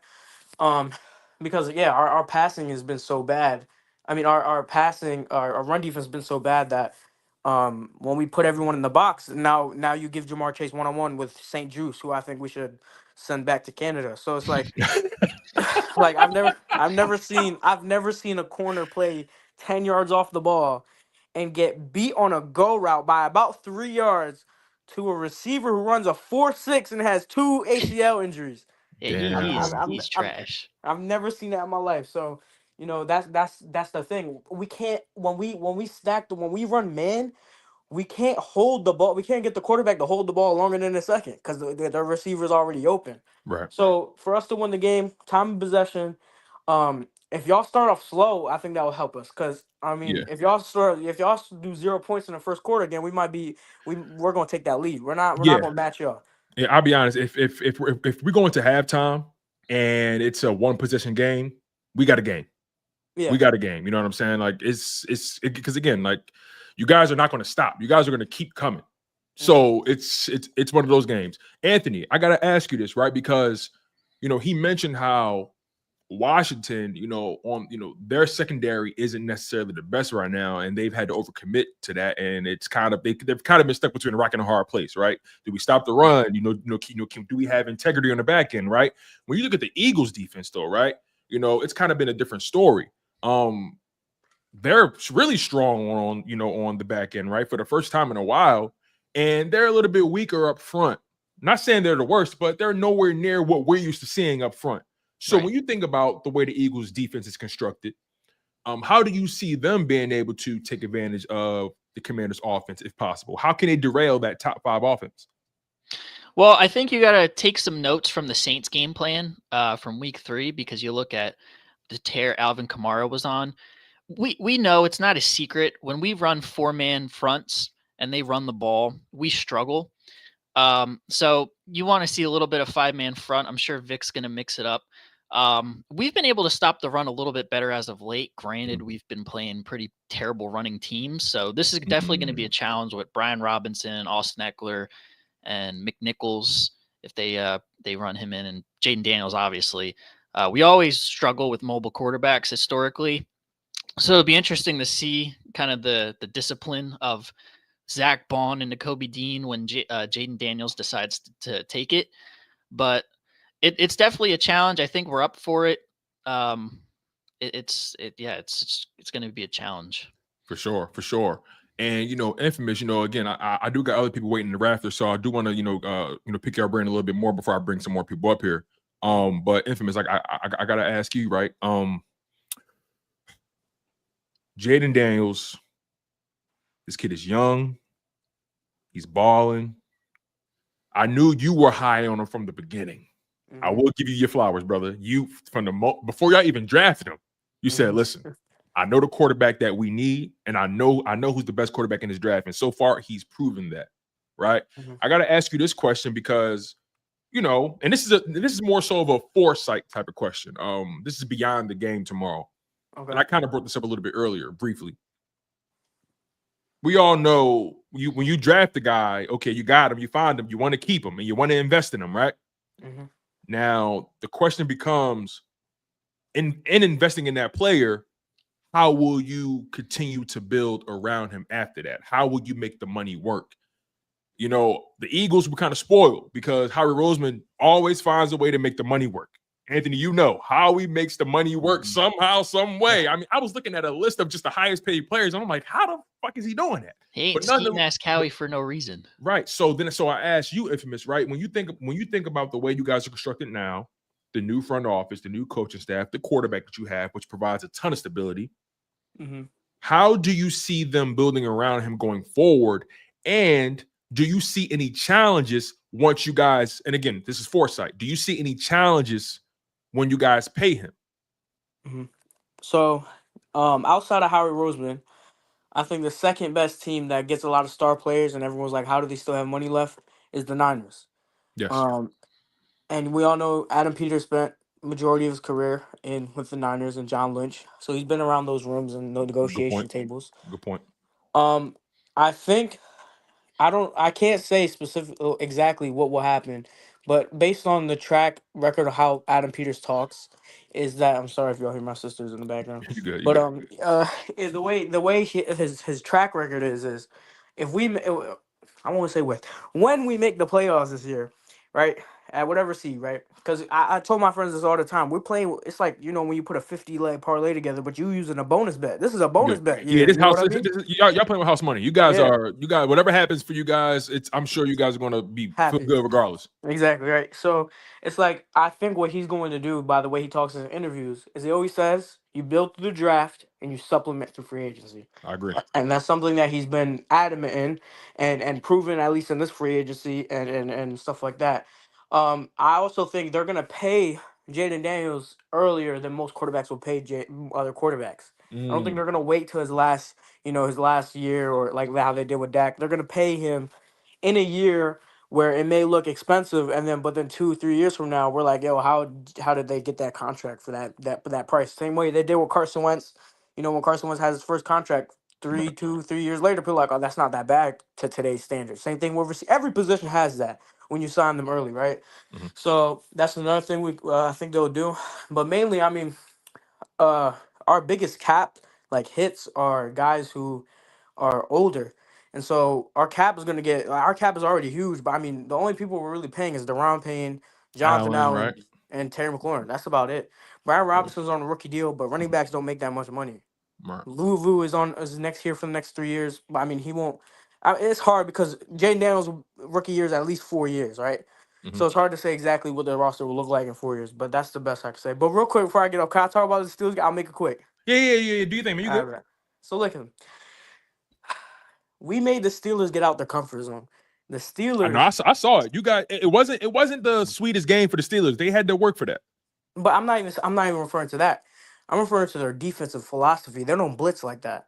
They don't send blitzes. They have Alex Highsmith, T.J. Watt, Cam Hayward, so they don't often send blitz. In fact, and y'all can fact check me, and I'll tell you where I get my stuff from. The 33rd team, the 33rd team. Yeah, I love them. I love them. Yeah, the Steelers. They tweeted out the Steelers blitz the lowest in the NFL. They usually rush their pass rushers because their pass rushers are one of the best in the league, Right. and they'll get to the quarterback regardless.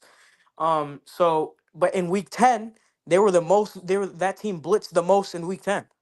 And exactly. So they sent, rookie quarterbacks don't beat Mike Tomlin like that. So They came their close. philosophy Came was real close. their philosophy actually was similar to the Eagles. They ran a lot of 5-man fronts, and they would bring simulated pressures. If you watch the film, not Roquan Smith, Patrick Queen Yes. would line up right over the guard, and they would have they would have their other linebacker lined up, and then one would rush and the other would drop back, and etc. And so we played a team that they had to get out their comfort zone. We still scored 27, granted. And the whole thing about the punt that didn't work, and so we dropped the punt in the 5 yard in the 10-yard line that they scored on. So No, it's that's a like, good point. That's a good point. And there was a handful of things on both sides that kind of helped help both each other, sides. yeah. Yeah, for sure. Yeah. Yeah. And then, so if I would say we had, I think the 33rd team also tweeted out, I think we had 8 drops. I think I texted you, Tone, saying 8. Damn, 8. You told me. I think you said 10 though. No, I said 10, but it's 8. Yeah. So we had 8 drops, but we also had 9 negative plays, right? 9 plays that had negative yards on them. So oftentimes, and part of the reason we didn't have Brian Robinson and stuff like that. So this offense had 8 drops, a muff punt inside our 10. We had what do you call it? 9 negative plays, and we put up 27. Right, and honestly, I think we could have went down and won that game. We were only down 1 point. We had a minute and like 20 seconds left if Johnny Newton doesn't jump off sides. Yeah. Right. Mm-hmm. So, and we still have the chance to win the game. But it is what it is. I think y'all will beat the Steelers. Y'all should beat them. But I mean, tomorrow's Judgment Day.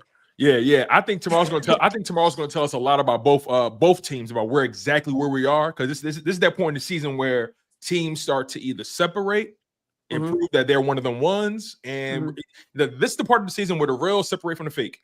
And again, it's going to be a fun matchup, and I'm excited for it. So before I let both of y'all go, Anthony, I want you to give me a bold prediction for this game, and give me your score prediction for this game.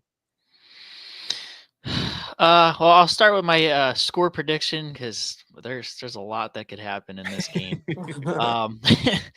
I'm gonna say Eagles win. I'm going to say 31-23.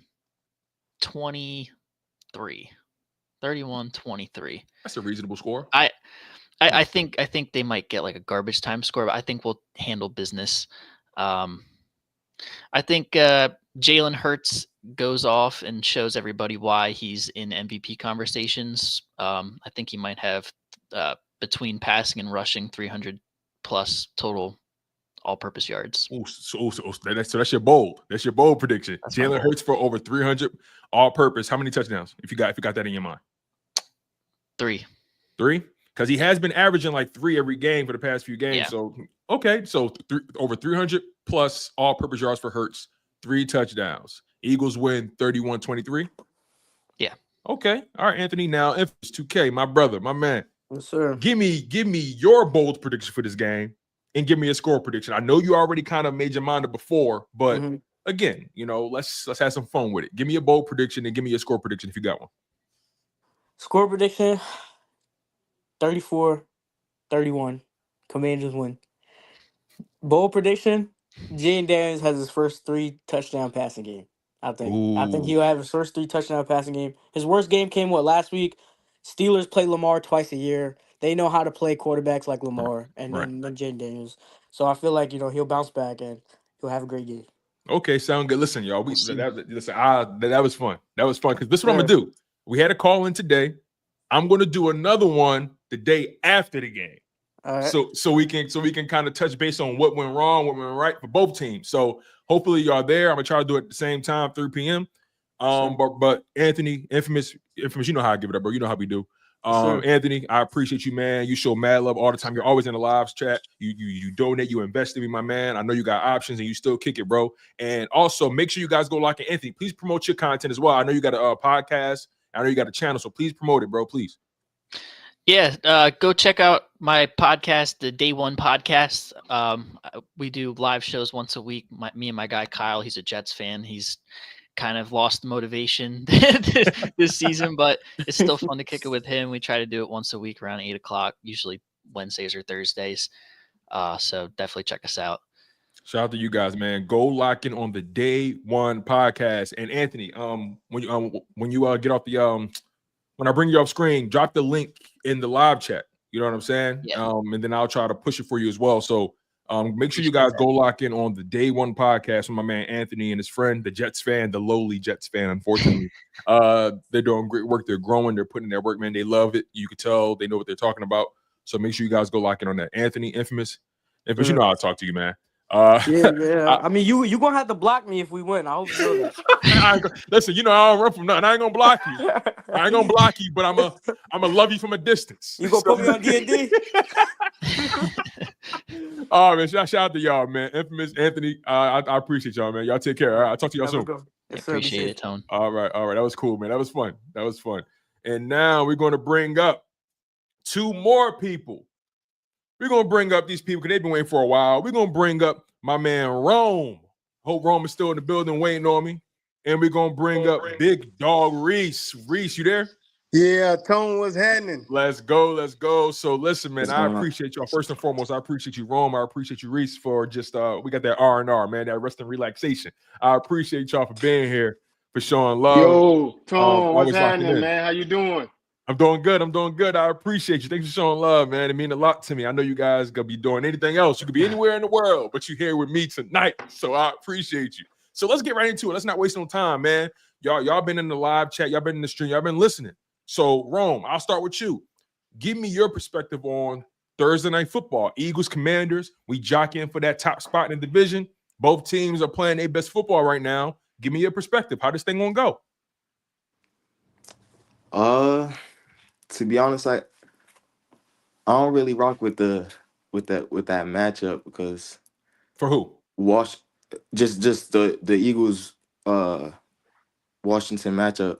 It's just always a funny game. Like they always seem to somehow control the game, like in a weird way. You know what I'm saying? Like if it's not on the ground, like as of late, it's been on the ground. You know what I'm saying? And then shit like that. Like we always play kind of like against ourselves, making stupid mistakes, so shit like that. So I'm kind of like judging the game off of like if we're gonna make mistakes. You know what I'm saying? Like, because to be honest, getting off on the Cowboys, like, yeah, we ended up blowing them out at the end of the day, but like against a good team, I feel like they're gonna capitalize on our slow starts and like.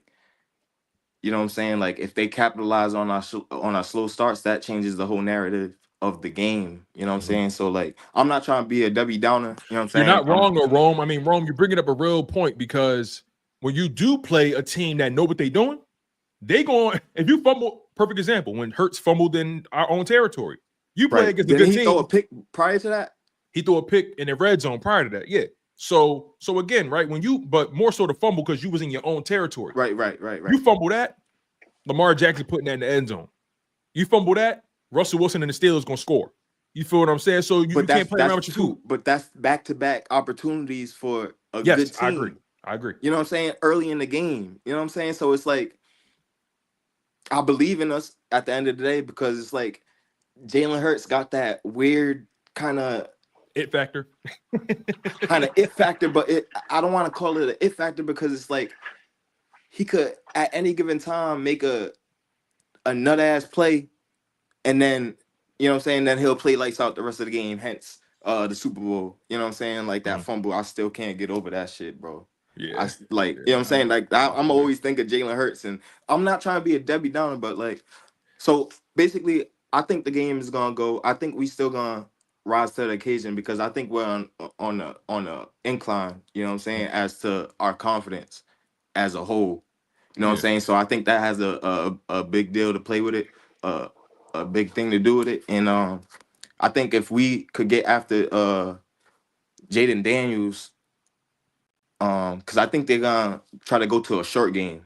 You know what I'm saying? I don't think they're gonna try to really have him trying to do like long developing plays, like like so pushing down the field, things like that. Yeah, you know what I'm saying? Like at least at first. You know what I'm saying? So if we could, you know what I'm saying, be sticky on defense, pause, and you know what I'm saying, kind of collapse the pocket. You know what I'm saying? Because he's a cool and composed young quarterback. So that's another thing that kind of scares me. You know what I'm saying? Not scares me because we could rattle anybody. You know what I'm saying? No, Rome, I feel you. I Playing. mean, look, Rome, I don't think you being negative, right? I'll say that first and foremost. I don't think you being negative. I think what you're doing is acknowledging that, hey, when we play them, sometimes that shit get a little weird. It get a The little tricky. matchup. The with, matchup, you know yeah, what I'm saying? yeah. So I don't think you being negative. I think you're just looking at it from the perspective of, hey, this is a divisional game at the end of the day. Let's not get it twisted. And history has shown, like last year, perfect example. Last year we went in overtime and we had to beat them with a field goal. Like it was just weird. So I totally understand what you're saying. And then even the year when we went to the Super Bowl, when we lost at home, like that was a weird game too. You know what's crazy about that you brought that up? I put 1,000 on that game because we was undefeated. Yeah. And I had earlier tickets in the game. I think we played that was a night game. Yeah, yep. We had Monday a night night game. okay. So I won all my tickets. I put like 5. I won like 5 tickets. You know what I mean? So you was feeling good. You know what I'm saying? I was chilling, so I was like 1,000 on my birds. You know what I mean? We undefeated, so we lost. Like, and I was hysterical. I was just in my bed watching the game, like just laughing at myself. Like, damn, I'm a nut. I'm really not a nut, but like, I'm like, I know damn, what you mean. It's just that you spend that money. It's like, really, y'all blew this one. Out of all, you blew this one. I feel you. But Reese, I gotta ask you now because Rome bring up a good point about the fact that like, this is a divisional game, and when we play them, it do get a little tricky. So give me your perspective on just that, you know, what he's saying about, look, I know we good and I believe we're gonna win, but let's not think it's gonna be sweet. What's your perspective on that? Well, I'm gonna be honest, man, because we're not the same team. We got more experienced coaches this year than we had last year. And then you talking about Nicholas Morrow, Bradbury, a bunch of players. We got 7 different players on defense than we had last year. You know what I'm talking about? And then the game, the Super Bowl year, you talking about old boy who dropped the pass that Jalen Hurts that caused that a turnaround in that game that we lost. You know what I'm saying? So it was a lot of things that went wrong in that Watkins. game that we really Watkins. Yeah, I should have never said his name. We don't speak of that. Yeah, please, man, because I still don't like him to this day, man. But yeah, he tried to go at us. Remember, he tried to go at us saying, "I'm gonna make y'all eat your words." Right? Yeah, man. And even Gilly had to go off on him. You know what I'm saying? But at the same time, it's like he dropped the pass that he should have caught. Man, everything was going right in that game. It was a tough fought game, but if he would have caught that pass, we were winning that game, and we would have still been undefeated. If you remember that game, we couldn't stop the run, bro. They was controlling the game with the run. Yeah, that second half, yeah. Yeah, but at the same time, that whole year we was depending on sacks. If you think about the Super Bowl, we didn't get 1 sack in the Super Bowl. Now we got a better back half of our defense, and we're not depending on sacks. I'm not comparing none of the past matchups to this upcoming Thursday night. You know what I'm saying? I'm just saying the matchups lately have been, you know what I'm saying, tricky. You know what I mean? But just think about it. The Commanders don't have enough weapons on offense, and we got a better back half. Again, we're not depending on sacks, and we don't have an edge rusher that they have to game plan for. Just like Hassan Reddick. Everybody knew we had Hassan Reddick. Just like, T.J. Watt. They had the game plan for T.J. Watt. They don't got nobody to game plan for because we sacks by committee now. Anybody can get a sack on our defense right now. And we lead in the league in sacks, I think, by number 2. You know what I'm saying? We leading in every category on defense. We got a top 3 defense right now. Yeah. When you look at a bunch of different categories, I think right now the Eagles are overall for the whole season. I think they're 11th in sacks, but since the bye week, I think the Eagles lead the league in sacks since the bye week. Yeah, since the bye week. Yeah, that's what I mean. But you know what I'm saying? But we leading and we don't have a star edge rusher. You see what I'm saying? Right. And that's not what we depended on. The year we went to the Super Bowl, we was leading the league in sacks by like 80 sacks. And we didn't get not 1 sack in the Super Bowl. Wait, so Reese, I think I see what you're saying now. So what you're saying is in 2022, right? We were so dependent on that D line when they weren't able to get home in that Super Bowl, our entire defense got exposed. Whereas though now we're more complete, more well-rounded. We're better on the back end, and the pass rush may not be what it was in 2022, but it's good enough to the point where we can still make something happen. Is that what you're saying? Exactly. You got it. Dead on. Yes, sir. And now, even now, it's to the point now Jalen Carter has gotten so good, he's beating double teams. He just beat Zach Martin, one of the best guards in the league. You see what I'm saying? Like, Jalen Carter has elevated his game. He's getting better each week. He's beating double teams because before he couldn't even beat the double team. Now he's beating double teams. And I don't see nobody on the Commanders' offensive line that can beat Jalen Carter. You see what I'm saying? And now you got Zach Bond and Nakobe Dean. Eventually, Vic Fangio is going to send some blitzes. You know what I'm saying? That's going to be a lot for them to handle. And our offense, they don't have enough people on defense to compete with our dogs on offense. You got Saquon, you got AJ, you got Smitty. Like, they just don't have enough. Don't get me wrong. It's a lot that Jayden Daniels does that I love. He gets the ball out of his hands quick. And if he don't, he going to take off running. And that's going to be the biggest problem that we got to deal with is him running the ball. But I think we got enough on defense that we could contain that run, just like Pittsburgh did. Good point. Yeah, if we stay sound in our linebacking play. And just think about it, brother. Like, Chicago helped the Commanders to 19 points. You don't think we could do that? No, I feel you. And Chicago defense is playing better this year for sure. But I think our defense is playing better than them. So you Exactly. y'all both bring up good points. Rome would chew that. Hey, it's a divisional game. Recently it's been a little tricky with them, but also, Reese, you bring up a good point saying, listen, our defense is not the same defense. We win in differently now. So I think y'all both bring up good points. Let me ask y'all this, right? And then Rome, I'll start with you with this. As much as we love this defense, I want to try to peel some of the layers back, right? Speak on the young core, right? When you think about the young dogs on this defense, I mean, I knew Quinyon was going to be good, but I didn't know he was going to be this good. Like, I knew Cooper DeJean was going to be solid, but I didn't think he was going to be this solid. Like, give me your perspective on just the young guys and how they make an impact, and not just the rookies this year, right? Beyond Cooper, beyond Quinyon, but, Reese, you brought up Jalen Carter, right? Rome, speak on just the young core that they got on defense and just how good they can really be, man. Nah, yeah, that young core is crazy. Like, I just seen the picture with Coop and Q in the black and white starter jackets. Oh yeah, the Kelly Green. Like, that kind of reminded me of like back in the day. You know what I mean? Like with who is it? Eric Allen and the other corner. But they're hungry. Like, Coop got that energy to him. Like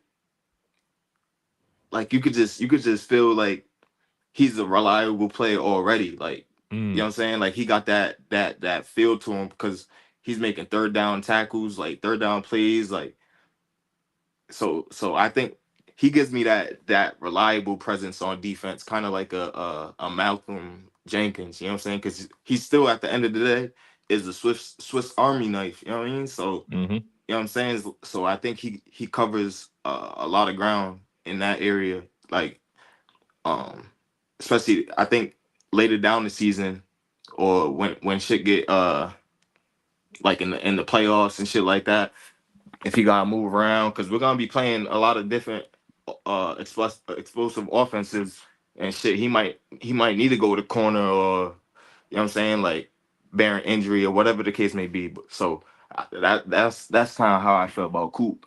And Q, he gives me like a 5-year vet kind of, you know what I mean, cockiness, swagger to him. Like, so I think both quiet of them, though, right? He in quiet the back though. end, It's like a quiet, like it's a quiet. it's a quiet cockiness, but that mic'd up, like him talking, like he was like I'm a rook, like, you know what I mean? This is like, I've been guarding you all day. You only got fucking 2 catches, cuz. Like, you know what I'm saying? So like that vibe, and like actually watching him, like watching the film, like he's a dog. Like, he's not afraid to put his hands on you and get physical, like, already. Like, so, and his recovery speed, like, you don't see a lot of receivers really separating from him too much. You know what I mean? And when they do, like, he recovers, like, you to a point where it's almost unnoticeable. Like, so I like that in the back end. And like Bourne, I just like his mentality. Like, I think that's vibrant, like, throughout that defense. Like, a guy that's got to prove himself year in and year out. Like, even if he gets all the accolades, I still feel like he's gonna keep that that hunger and you know what I'm saying, and that play going, because I just feel like he's been a dude that's been overlooked, and he just got that. That's just his motor. You know what I'm saying? That's just his mentality. But dudes like the defense, the D line, like Jalen Carter, Jordan Davis. I don't know. I think we could go ahead and look for another like. Yeah, so far Jordan Davis is just the first and second down player. He a first, second down, and short yardage player. Still hasn't really been able to take that next step as a pass rusher.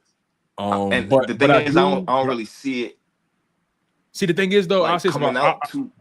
Yeah, I mean, I don't really know with Jordan Davis, but I'll say this though about Jordan. I'll say this about Jordan. I'm not big on him right now. Then I'll let Reese cook. I'll say this about Jordan, right? Because I understand that when you like his style, what he does is not something that jumps off the page, right? Jalen Carter, when he played, you see that. You feel what I'm saying? But Jordan Davis, if this can make anybody feel any better about him, the Eagles' run defense has been legitimate, and that's not by accident. I mean, the Eagles have been really good on first down in terms of defense. That's something they struggled with last year, right? Losing first down. They've been winning first down way more. As a collective, yeah. Yeah, as a collective. And Jordan Davis, he's at the heart of that defense in terms of run defense, right? He may not get the sacks. He may not get the most tackles, but his real responsibility is to hold that line, take up that double team so Carter can get off, so Huff or Sweat or whoever it may be, right? His job is to create those gaps so the linebackers can shoot through. So again, I understand the hesitancy with Jordan Davis because at the end of the day, you say to yourself, "Come on, you should at least be a 3-down player, right?" But I want a higher motor at that position, basically, is what I'm saying. And a higher motor too. I understand it. But to give Vic Fangio a lot of credit, he's found the combination. He's found the right snap counts to get the most out of everybody. So I will give credit. I respect that the most. I respect that because I think that's where we went wrong last year, right, Reese? I mean, Josh Sweat was playing way too many snaps. You know what I'm saying? Yeah. Jordan Davis was playing way too many snaps. We can go on and on about that. But Reese, what's your thoughts on this young core? Because like Rome said, I mean, you can really pick your poison. They are really good in a lot of different places, and they're gonna be good for a while. Well, with the young core, man, it starts with it goes beyond like the coordinators. It starts with the skill position coaches. Clint, it starts with Parker. You know what I'm saying? Parker developed Surtain. You know what I'm saying? It starts with them coaches there, and they are developing this young core, man, and they're easily to develop. You know what I'm saying? They're easily to mold. You know what I'm saying? They're eager to learn. You know what I'm saying? And that has helped them. You know what I'm saying? And like I say, Vic Fangio, he an old school coach. You know what I'm saying? He know what to look for. Like I said, I think you talked about it earlier as to what he saw in Bond. You know what I'm saying? He basically picked out a rock and turned it into a diamond. You know what I'm saying? Yeah, like that's unheard of, brother. Like, so we would have never thought about it. I was definitely one of them ones, like, who is that? I just thought he was going to be a depth piece. But at the end of the day, man, we got something great out of that. And that's why I wasn't really tripping when we didn't sign anybody, you know what I'm saying, via trade. You know what I'm saying? Because I'm like, all right, cool. I'm good with what we got. Because like we talked about earlier, it's like we got a bunch of players out of sack committee. Like, you don't know who's going to get a sack. You know what I'm saying? Because all of them are collectively working as a team and as a group to get the job done. And look, you just put up the post, like, we lead in almost every category, brother. You know what I'm saying? And far as the Commanders, like the narrative that's going around about this, we played all the same teams.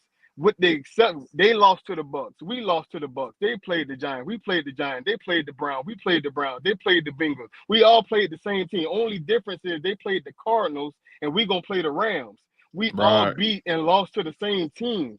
It's gonna come down to tomorrow night, and they're gonna see a real dog tomorrow. And that's just what it's gonna come down to. You know what I'm saying? Belt to ass. I love it. So in saying that, right? Before I let y'all fellas go, and again, I appreciate y'all, man. Like, this has been fun. Like I think you guys are going to be. Let me double check this real quick. Hold on, make sure I got this right. You guys are going to be the final call-ins for the for the evening. You guys set it off right. So I really do appreciate y'all for being here and just taking the time out. Communicating. Expressing yourselves, having that confidence. I know it's not easy coming on here. I do a lot of talking. Y'all hear me all the time. So I really wanted to put the power in y'all hands and really pick your brain and just find out where the people are with find out where y'all are with this team, because I see you on the live chat and there's only so much I can say, right? But having these call-ins allows me to, do a temperature check of where the city is, where the country is in terms of their Philadelphia Eagles. So I appreciate y'all for being here. So before I let y'all go, I want to get some predictions from y'all. So, Rome, I'll start with you. Give me a bold prediction. That could be anything any crazy stat, any crazy performance that you could think of that you think may happen in this game. Give me your bold prediction and give me your score prediction. Damn, it's hard for me to give bold predictions because, like, I don't want to, like, you ain't gotta be realistic. Be wrong you all ain't the gotta time. be, So listen, you ain't betting 1,000 on it, so you're good. Honestly, you good. I might. You might put $1,000 on it. Man, listen, man, I'm a gambler, man. I might put the house on it, man.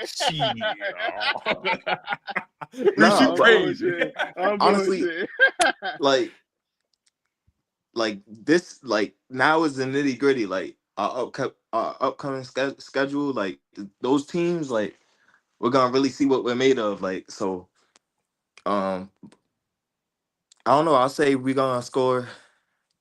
Our bold prediction, I'll say Jalen throws for. I'll say he throws for 240, 2 tubs, no turnovers, no fumbles, no picks. Mm-hmm. What about the rushing?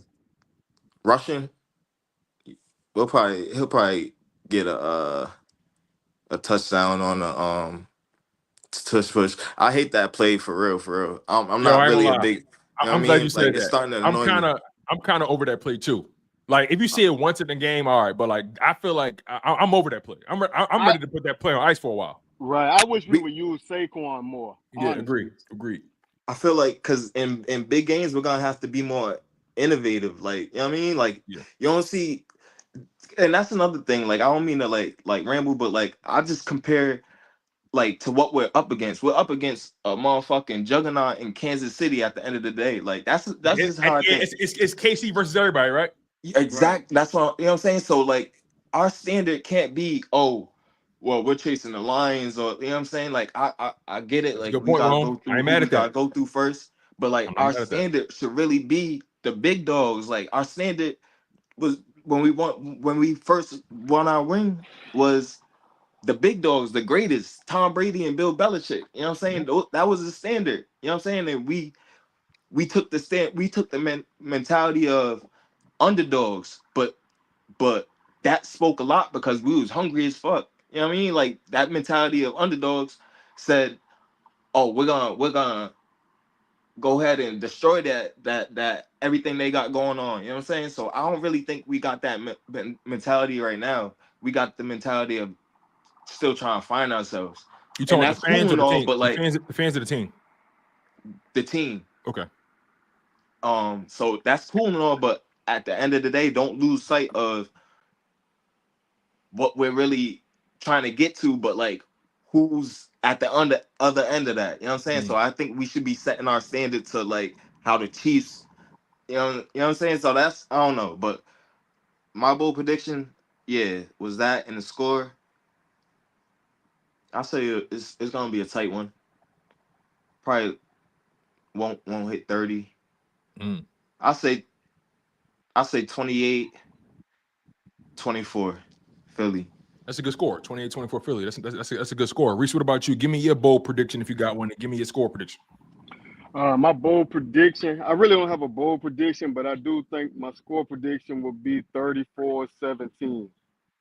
34-17? Yeah, 34-17. And real quick, before we get off, man, I want to send a shout out to my boy Nolan Smith, man. He from my hometown, Savannah, Georgia, man. Yeah, man. He the real Philly dog. You know what? Y'all do sound similar though. Y'all do talk similar though. I ain't gonna hold you. How we get that 34 though? How we gonna get that 34 though? What you mean? How we gonna get it, man? Because we got the dogs. I'm not saying we ain't gonna get it. I'm just asking, like, you know what I'm saying? Who's gonna score? Like, well, I think for sure that Saquon get 2 touchdowns in this game. I think that for sure, hands down. So that's 14. And I think AJ and Smitty get one off top, and I think Jalen run one in. That's just hand down. So that's 28. So you basically what you're saying is 4 touchdowns. You said 34, right? So Yeah, that's 34. that's 4 touchdowns and 2 field goals. So Yeah. Well, yeah. You know what I'm saying? yeah. Basically, I think we get it the same way we got it in Dallas, basically. Okay. Hey, I Yeah. like it, man. I like it. Yeah. I like it. Yeah. Listen, man. I appreciate y'all, man. What's I'm blessed, bro. I'm blessed to be able to kick it with y'all and talk sports and just have fun while we do it. Like I don't take it for granted. So Rome, Reese. one last thing? Yeah, One last sure, thing, sure. Twan. When it comes to like our offense, right? And like I just want to pick your brain real quick because Sure. Go ahead. like I don't get too high, too low, like as of like how we're looking. Like I'm not saying we're looking bad, but like just my opinion. Those slow starts, you know what I'm saying? Like, do you think like that is a trend that continues? Because we broke that trend with only 7 points. Yeah. You know what I'm saying? Do you think we could get back to where we're putting up 24 at half and like, you know what I'm saying? Like that Super Bowl season, like when we're imposing our dominance early and often. Because if we could get back to that's a now the offense and defense can match each other. That's a good question. For real. That's a really good question. I'll put it to you like this, right? I'll say this. The way they're playing right now, you know, you never want to start slow in anything you do in life, right? You never want to start slow. You want to get out the gate and do your thing, right? But remember, the problem last season was we'll start off fast, but then all of a sudden we letting people back into a game, and then then we take our foot off the gas, whatever it may be. It seems to me, and I mean, they have slowly started to solve that slow start stuff. You know, they scored in the first quarter, and you know when they went against Jacksonville, they scored in the first quarter against Dallas. So they're starting to put points up early now. They starting to crack them early. I will give them credit for that. But to your point, though, think about it like this: we in week 11 right now, right? Week 11. Week 11 last season, we was playing. I mean, not last season in 2022. Week 11 versus the Colts. We beat them 17-16. Did you think we were, let's use the word ready. Did you think we were ready to win it all at that point against the Colts in week 11? In 2022? We beat them 17-16. That was a tough game, gritty game. Oh, Jalen 2022. Yeah, 2022. Yeah. So I guess what I'm trying to say is, right, at this point in the season, because I know you're saying that you feel like we're good, but we still not where we need to be yet. But right? that was an anomaly though, because prior to that, in that 2022 season, that was unlikely. You know what I'm saying? So that was an uncharacteristic type of game. I mean, prior to that game, we lost to Washington week 10, 32-21, remember? And then the week after that, we played against Green Bay. We put it on them early, but then all of a sudden, we only beat them by 7 points, 40-33. But 2022, we never really blew nobody out. We just had a dominant defense to keep us in games. So to your point, isn't it fair to say that we have damn near a dominant defense? I think I know this may sound crazy, but I think our defense is better now than it was then. Yeah, agree. That's exactly what I said at the beginning of the stream. Yeah, I agree with you 100%. Yeah, our defense is better now than it was then because we're not sack chasing. Basically, right? We're not sack chasing. So to answer your question, Rome, I think they are still an unfinished product, and I think this goes for every team in the NFL. Right? The team that wins the Super Bowl, like, I'll put it this way: the Chiefs right now, they're not in Super Bowl form yet. You know what I'm saying? Us right now, we're not in playoff form. Like we haven't reached our final form yet. You feel what I'm saying? So I feel like we're trending up and we're trending up fast. And it starts with just stacking these wins against these high quality teams and taking care of business against the teams that you're supposed to beat, right? But I got to be honest with you, Rome. I really like the way this defense is constructed more than anything, and I like how well they communicate and how well they play together. Like Nakobe Dean, like Zach Bond is bringing the best out of Nakobe Dean. You feel what I'm saying? Like Coop is bringing. This is another thing that we didn't talk about that people forget too. Remember in that Saints game, we had to play a lot of 5-man fronts because we couldn't stop the run. And granted, we ended up stopping the run in that game, but in those first 4 weeks, we couldn't stop the run with a 4-man front. Mm-hmm. We had to live in 5-man personnel for the most part. Now, since Cooper DeJean has been inserted in the lineup, he's a way better tackler than Avonte Maddox. He can play the run way better than Avonte Maddox. Now we've been able to live in nickel way more, which gives us that versatility to be able to defend the pass. But we also got the dogs and the horses that can play the run, and they're athletic enough. Right. So I think now our defense is way more versatile. Like, honestly, bro, the offense is going to do what they do. I think if we win it all, it's going to be because of this defense. I think we go as far as his defense go. Everything else going to take care of itself. I think we go as far as his defense. They unfazed for real. No, you're unfazed, and they young, bro. They don't know what they don't know. You know what I'm saying? They just balling. And remember this, before I let y'all go, in 2022, that Chiefs defense was young. They had rookies all over it. Right. But what happened was they took their lumps early. They put them all in, and they just kept developing them throughout each week. Take your lumps and grow. By the time they got to the playoffs, they was lights out. We played, we know. So again, I mean, I think how we saw that Super Bowl, saw what the Chiefs did defensive-wise and how they built it, and I think he said to himself, if I'm going to build the Super Bowl team and make it last, I got to find a way to go cheap on defense but still have talent. And it becomes difficult because now you got to draft well. And I think it took us 2 seasons to get there. Obviously, last year, we did draft Carter and all that kind of stuff. But, just now you draft Quinyon Mitchell, you draft Cooper DeJean. I just feel like we've drafted so well that I think this defense is on par with that Chiefs defense in 2022. They just got to get there now, in my opinion. Hence why he didn't make a move at the deadline. And I think that's a testament. And I think that's a testament to Vic Fangio.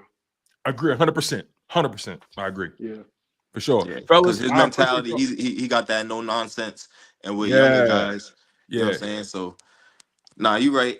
I just, you know what I'm saying. I just hope we're just trending in that right area, opposed like to. I feel you. You know what I'm saying. Just keep trending. You know what I mean. I feel you. It was 7. It was 7 last week. Let's try to make it 10. You know what I mean? Then hopefully 2 touchdowns and. I ain't mad at it. I ain't mad at it. Listen, fellas, I appreciate y'all, man. It's gonna be a fun game, man. I can't wait to kick it with y'all. Next time, what my plan is to do a call-in show after that game because this game is so big for everybody, right? I feel like this is the matchup for the year for both organizations. I'm going to do a call-in show the day after to try to touch base with everybody. Win or lose, we touching base. So, so if y'all available, check back in, and we're gonna have some fun. So I appreciate y'all, fellas. Y'all take care. All right. Yeah, man. You too, man. Tone, I love everything you do too, man. Keep up all the good work, man. For sure. Word. I appreciate that, Reese. They mean a lot to me, man. Thank you so much. Yes, sir. All right, bro. All right, fellas. Shout out to the guys, man. Last but not least, gonna bring up my man Shark. I know you was waiting a long time. Shark, shout out to you. Are you available, Shark? Big dog, yeah, I'm here. Hey, let's go. Oh, buddy, man.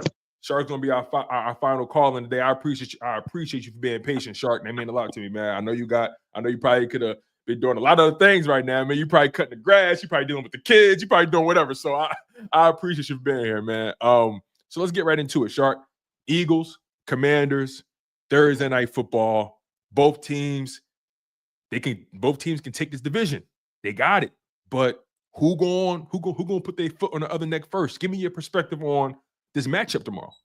Man, I gotta tell you, I watched the beginning of it, right? And I saw you and Joey, and I saw you and the lady on there, and I saw a couple others, and I don't want to repeat just what everybody else said. Bro, tell me what's on your mind. I ain't worried about nobody else. Tell me what's on your mind.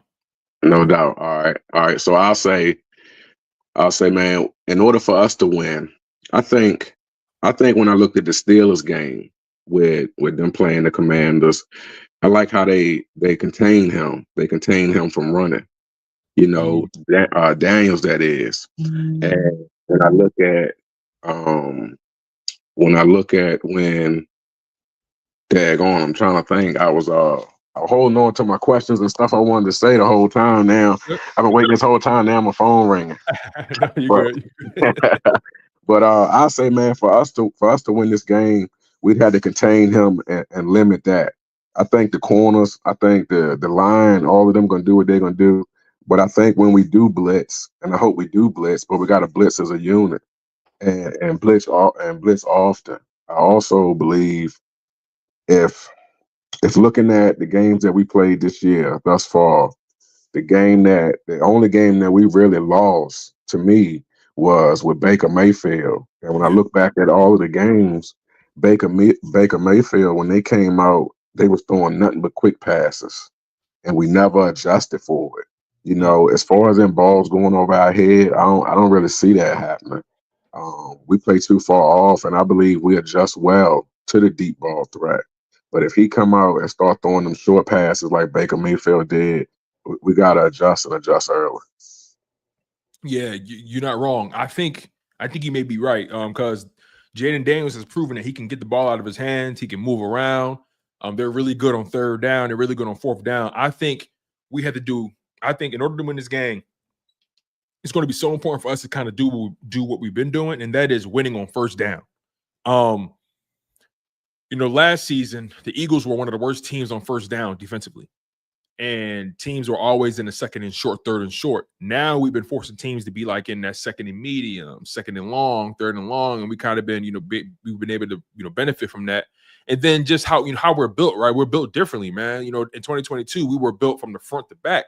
Now we're stronger from the back to the front. You feel me? And it's just a fascinating team right now. Like this defense is so unique in terms of what we're used to watching in Philadelphia. I agree.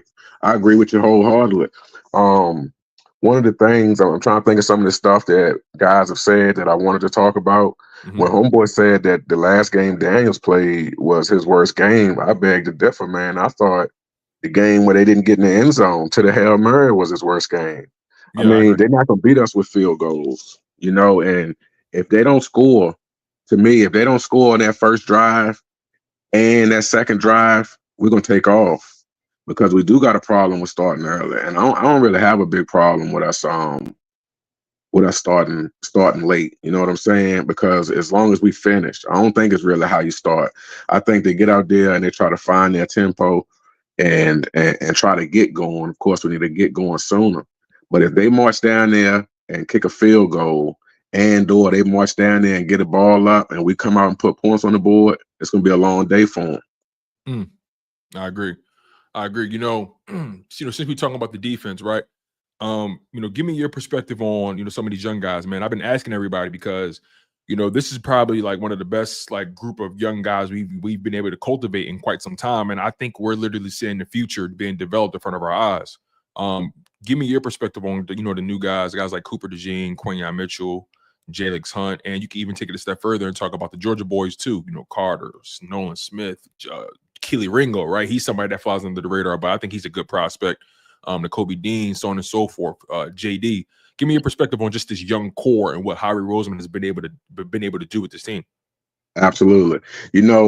More importantly than any one person, we saw when Homeboy went to the Jets and he spoke out and said, man, when somebody on the field make a good play, we don't really feel it on the sideline. When somebody on the Eagles make a big play, you got the head coach run down the sideline to let them know. You know what I mean? You got Big Dom on the sideline. The culture.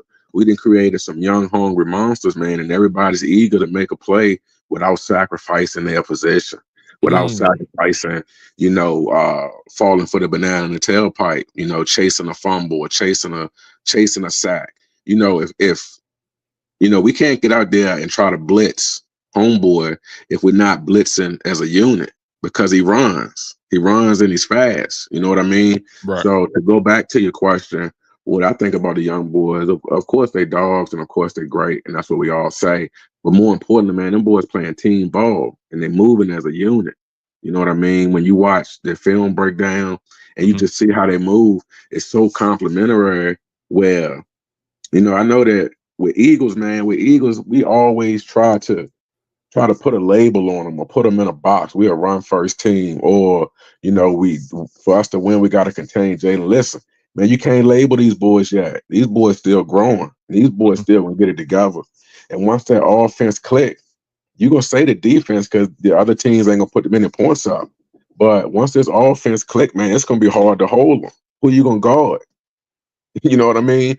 Who you gonna guard? I mean, if you take their best corners and you put them on AJ Brown and you put your second best on Smitty, who gonna guard Dotson when he get going? Who gonna guard Gardner when he eat up? Who gonna guard Saquon? Not saying that they invincible, but I think by us not playing in the preseason, and I believe us not playing in the preseason and meshing well together, those first 4 games, people panicked because they saw what happened last year.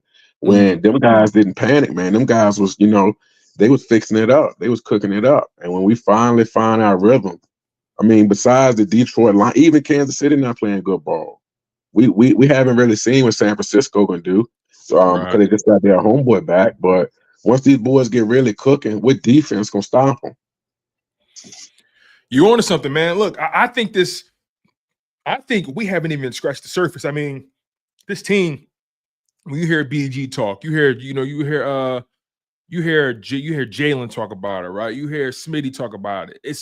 You can see it in their eyes. They know, y'all, we ain't even really tapped in yet. We just starting to cook. So now I'm asking myself, hold on, wait, what's the next level to this shit? Because I know the defense could take it up a notch. And the offense, I mean, y'all putting up 30-plus points in consecutive games. Y'all dominating opponents. I mean, y'all, the running game is working. We're more balanced. We're seeing Hurts under center more. Hurts is one of the best play-action quarterbacks in the league right now. We're like, it's just, we're seeing this offense and this defense really just continue to just stack the days brick by brick by brick. And I'm asking myself, damn, what's next after this? Like, so let me ask you, is there anything, based off what you've seen, based off what you know, is there anything that you would like to improve on this team? I know a lot of people talk about the slow starts, but you mentioned that I don't really bother you that much.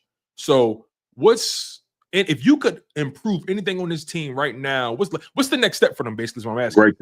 Great question. The next step is my favorite play that we had in this last game was when they ran the motion and they gave the ball to Smith. I think they gave the ball to Smith, 82 or 83. But they gave the ball to Smith, not Smitty. He got the ball, and it was so clean, and it was so quick.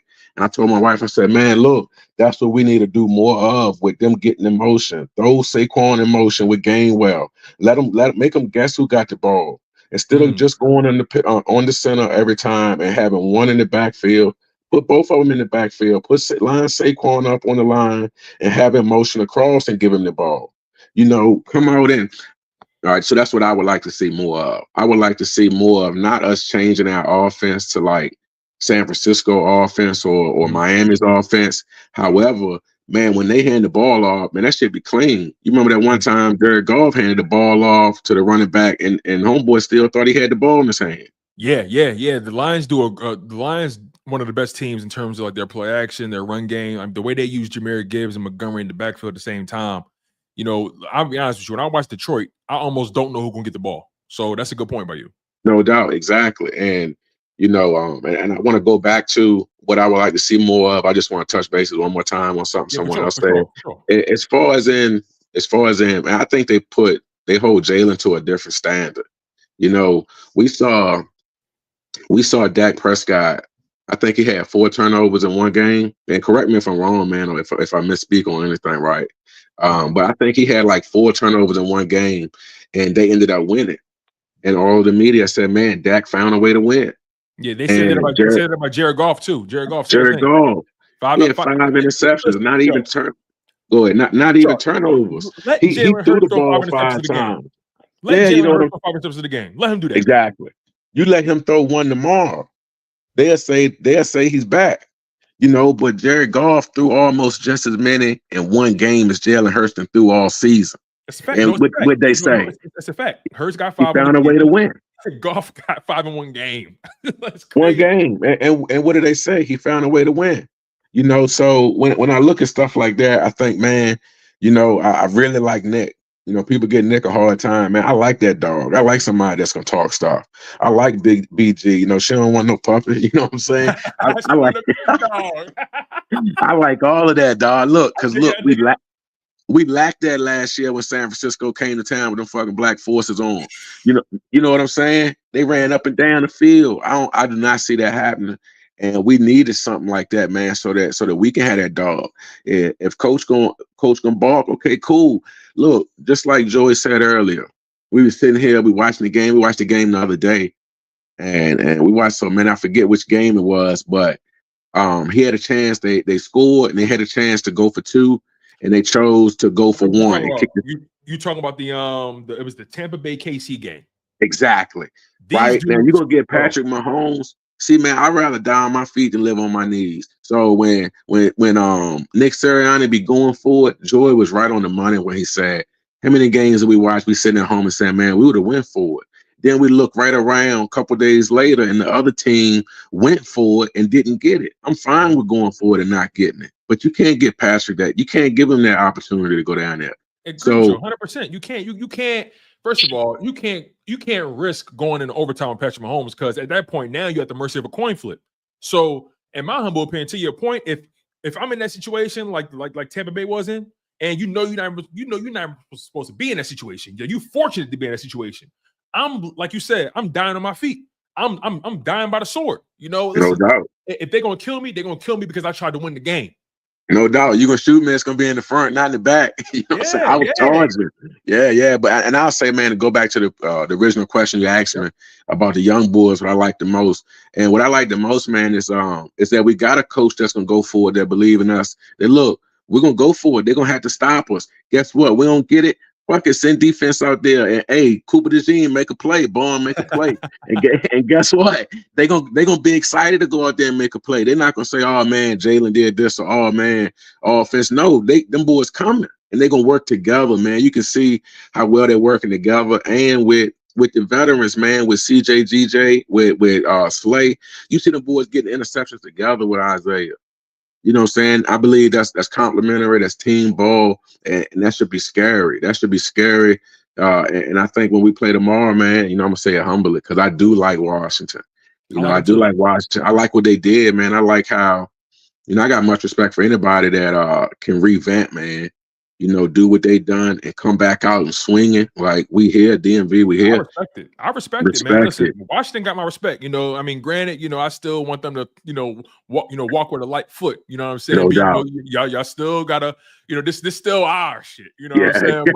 But I respect it, and I got a lot. I appreciate y'all for making it more competitive because the Cowboys they're gonna die in the dust. So that's pretty much how that's gonna go. Shark, before I let you go, man, give me a bold prediction. And give me your score prediction for this game.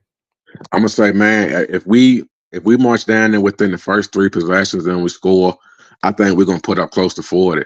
I think we trending to where we'll be a 30+ team for the rest of the season. I believe that if we go down there and score within the first 3 drives, then we're gonna put up over 30 points. I believe if they go down there and they don't get in the end zone within the first 3 drives, it's going to be another Dallas show.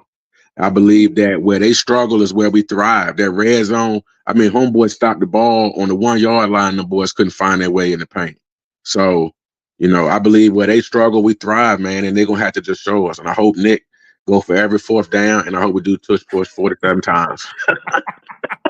Shark, you funny as hell, yo. Brother, so what's your score? My score is 35-17.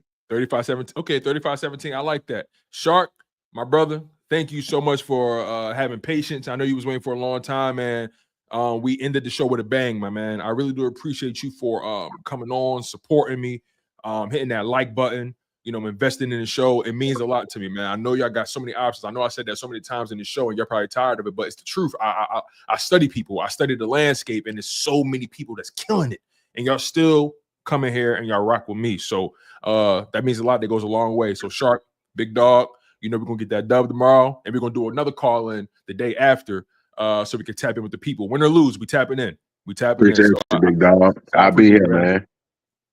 You take care, big dog. All right, bro. Oh man, that was good, man. Shout out to Shark, man. That was good. Listen, y'all, that was a fun call in, man. That was one of my favorite call-ins probably ever. I mean, I've done a lot of them early on, and I don't do them as much as I used to, but I should probably start doing them more. I got to do them more because y'all make these things fun as hell. And it's always dope hearing the different perspectives, and it allows us to have a real full show. So I really do appreciate y'all for being active in this show, in the live chat, being active in the call-ins, supporting and investing. And by the way, shout out to my man Soul on Wax with the $10 super chat. He said just listening, but checking in and drop a dime right quick. Keep it up. Thank you, Soul. I appreciate you. And shout out to my brother, Infamous 2K with the with the 49. Damn, brother, shit. I thought that said 499. Damn, they put me on the front of the Bentley like this. Shout out to my man Infamous 2K with the $49, the $50 super chat. Shit, we rounded up. Shout out to my man Infamous 2K with the $50 super chat. He says, we run the ball off from shotgun, not under center, which usually forces lighter boxes. I could be mistaken, but majority of the teams you guys played run the ball under center. Do you think running from shotgun will make it more difficult to stop? Interesting. That's a very interesting point. Let me look back at our schedule because Green Bay, I feel like they got Josh Jacobs, but I feel like they ran it out of shotgun in that game. I got to double. That's a good question, Infamous. I don't remember. That's a really good question. I didn't think too much about that at all. Ooh, that is a good question. I want to say Green Bay ran out of shotgun a lot. I want to say Cincinnati ran out of shotgun. I want to say Jacksonville as well. Damn, that's a good question, though. That's a real good question. I don't know if I can answer it fully, but to your point, though, regardless, if the Commanders are able to simulate and force us to have lighter boxes, Jayden Daniels is going to have some running lanes, and Brian Robinson and Austin Eckler, they're going to have some opportunities. So it's going to be really fascinating to see what the Commanders land on, right? Because this is what's going to happen, right? You're going to see in that first quarter, you're going to see some jabs. You're going to see some jabs trying to fill the opponent. You're going to try to fill them out.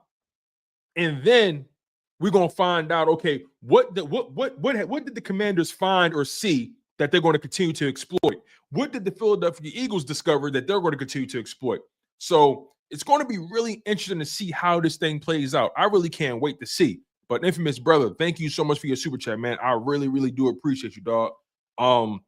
I don't take it for granted that one bit, man. Thank you so much for showing love the way you do. I really, really appreciate it, man. I really do, man. And all of you guys in the live stream, all of you guys who are listening on Spotify, on Apple Podcasts, on YouTube, Twitch, Facebook, all of you people means a lot to me, man.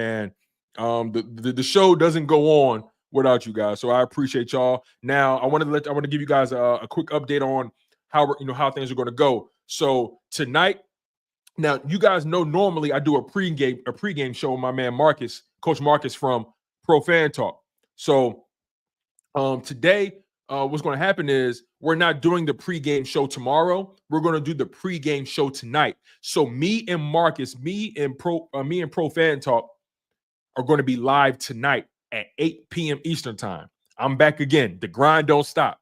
I will be live tonight at 8 p.m. Eastern time with my man, the good brother, Coach Marcus from Pro Fan Talk. We're going to be previewing this game. We're going to be, covering it from all different bases, man. So I would love to see you guys there later on if you decide to kick it. Means a lot to me. I know it's a work night. I know it's a school night for a lot of people. So we're going to be live tonight, though, at 8 p.m. Eastern time. And if you want to kick it, come kick it, man. And tomorrow I'm going to be live again as well. Tomorrow I'm going to give you guys, my normal, early day live streams and things of that nature. You guys know how I do, man. I try to give you guys content every single day. And I'm just grinding, man. I'm grinding. Like this is me. I'm grinding. So I just appreciate y'all for being along for the ride, man. I really do. My man Warb said, he said, bro, Tone, do you sleep? You sound like my wife, man. My wife asks me all the time, yo, you need more sleep. You need more sleep. Tone, your sleep is so important. My wife is always telling me about my sleep, War. And I'm just like, I don't need sleep. Give me 5 hours and I'm straight. And he said, how you got all this time? This is what I do, man. I live for this. This is what I do. I live for this, man. This is what I do, man. This is what I do. Okay, Ordick said facts. Big Chris says, you work for YouTube? Nah, I don't work for him, man. I work for me and only me. And the goal for me is to build this community, this ecosystem, man, that you guys go continue to lean on, man. I appreciate you guys, and I appreciate y'all for just acknowledging my efforts too, noticing that I'm always going hard with this YouTube stuff. So yeah, and also you guys, let's keep it real. This is a beautiful time to be talking football. This is a beautiful time to be talking Philadelphia Eagles, is it not? Would you guys want me to do less? I can do less. Actually, I can't because my wife gonna be like, "You don't get your ass on that camera." You know what I'm saying? So, listen, man. All I drink is water. I just drink water, chaotic.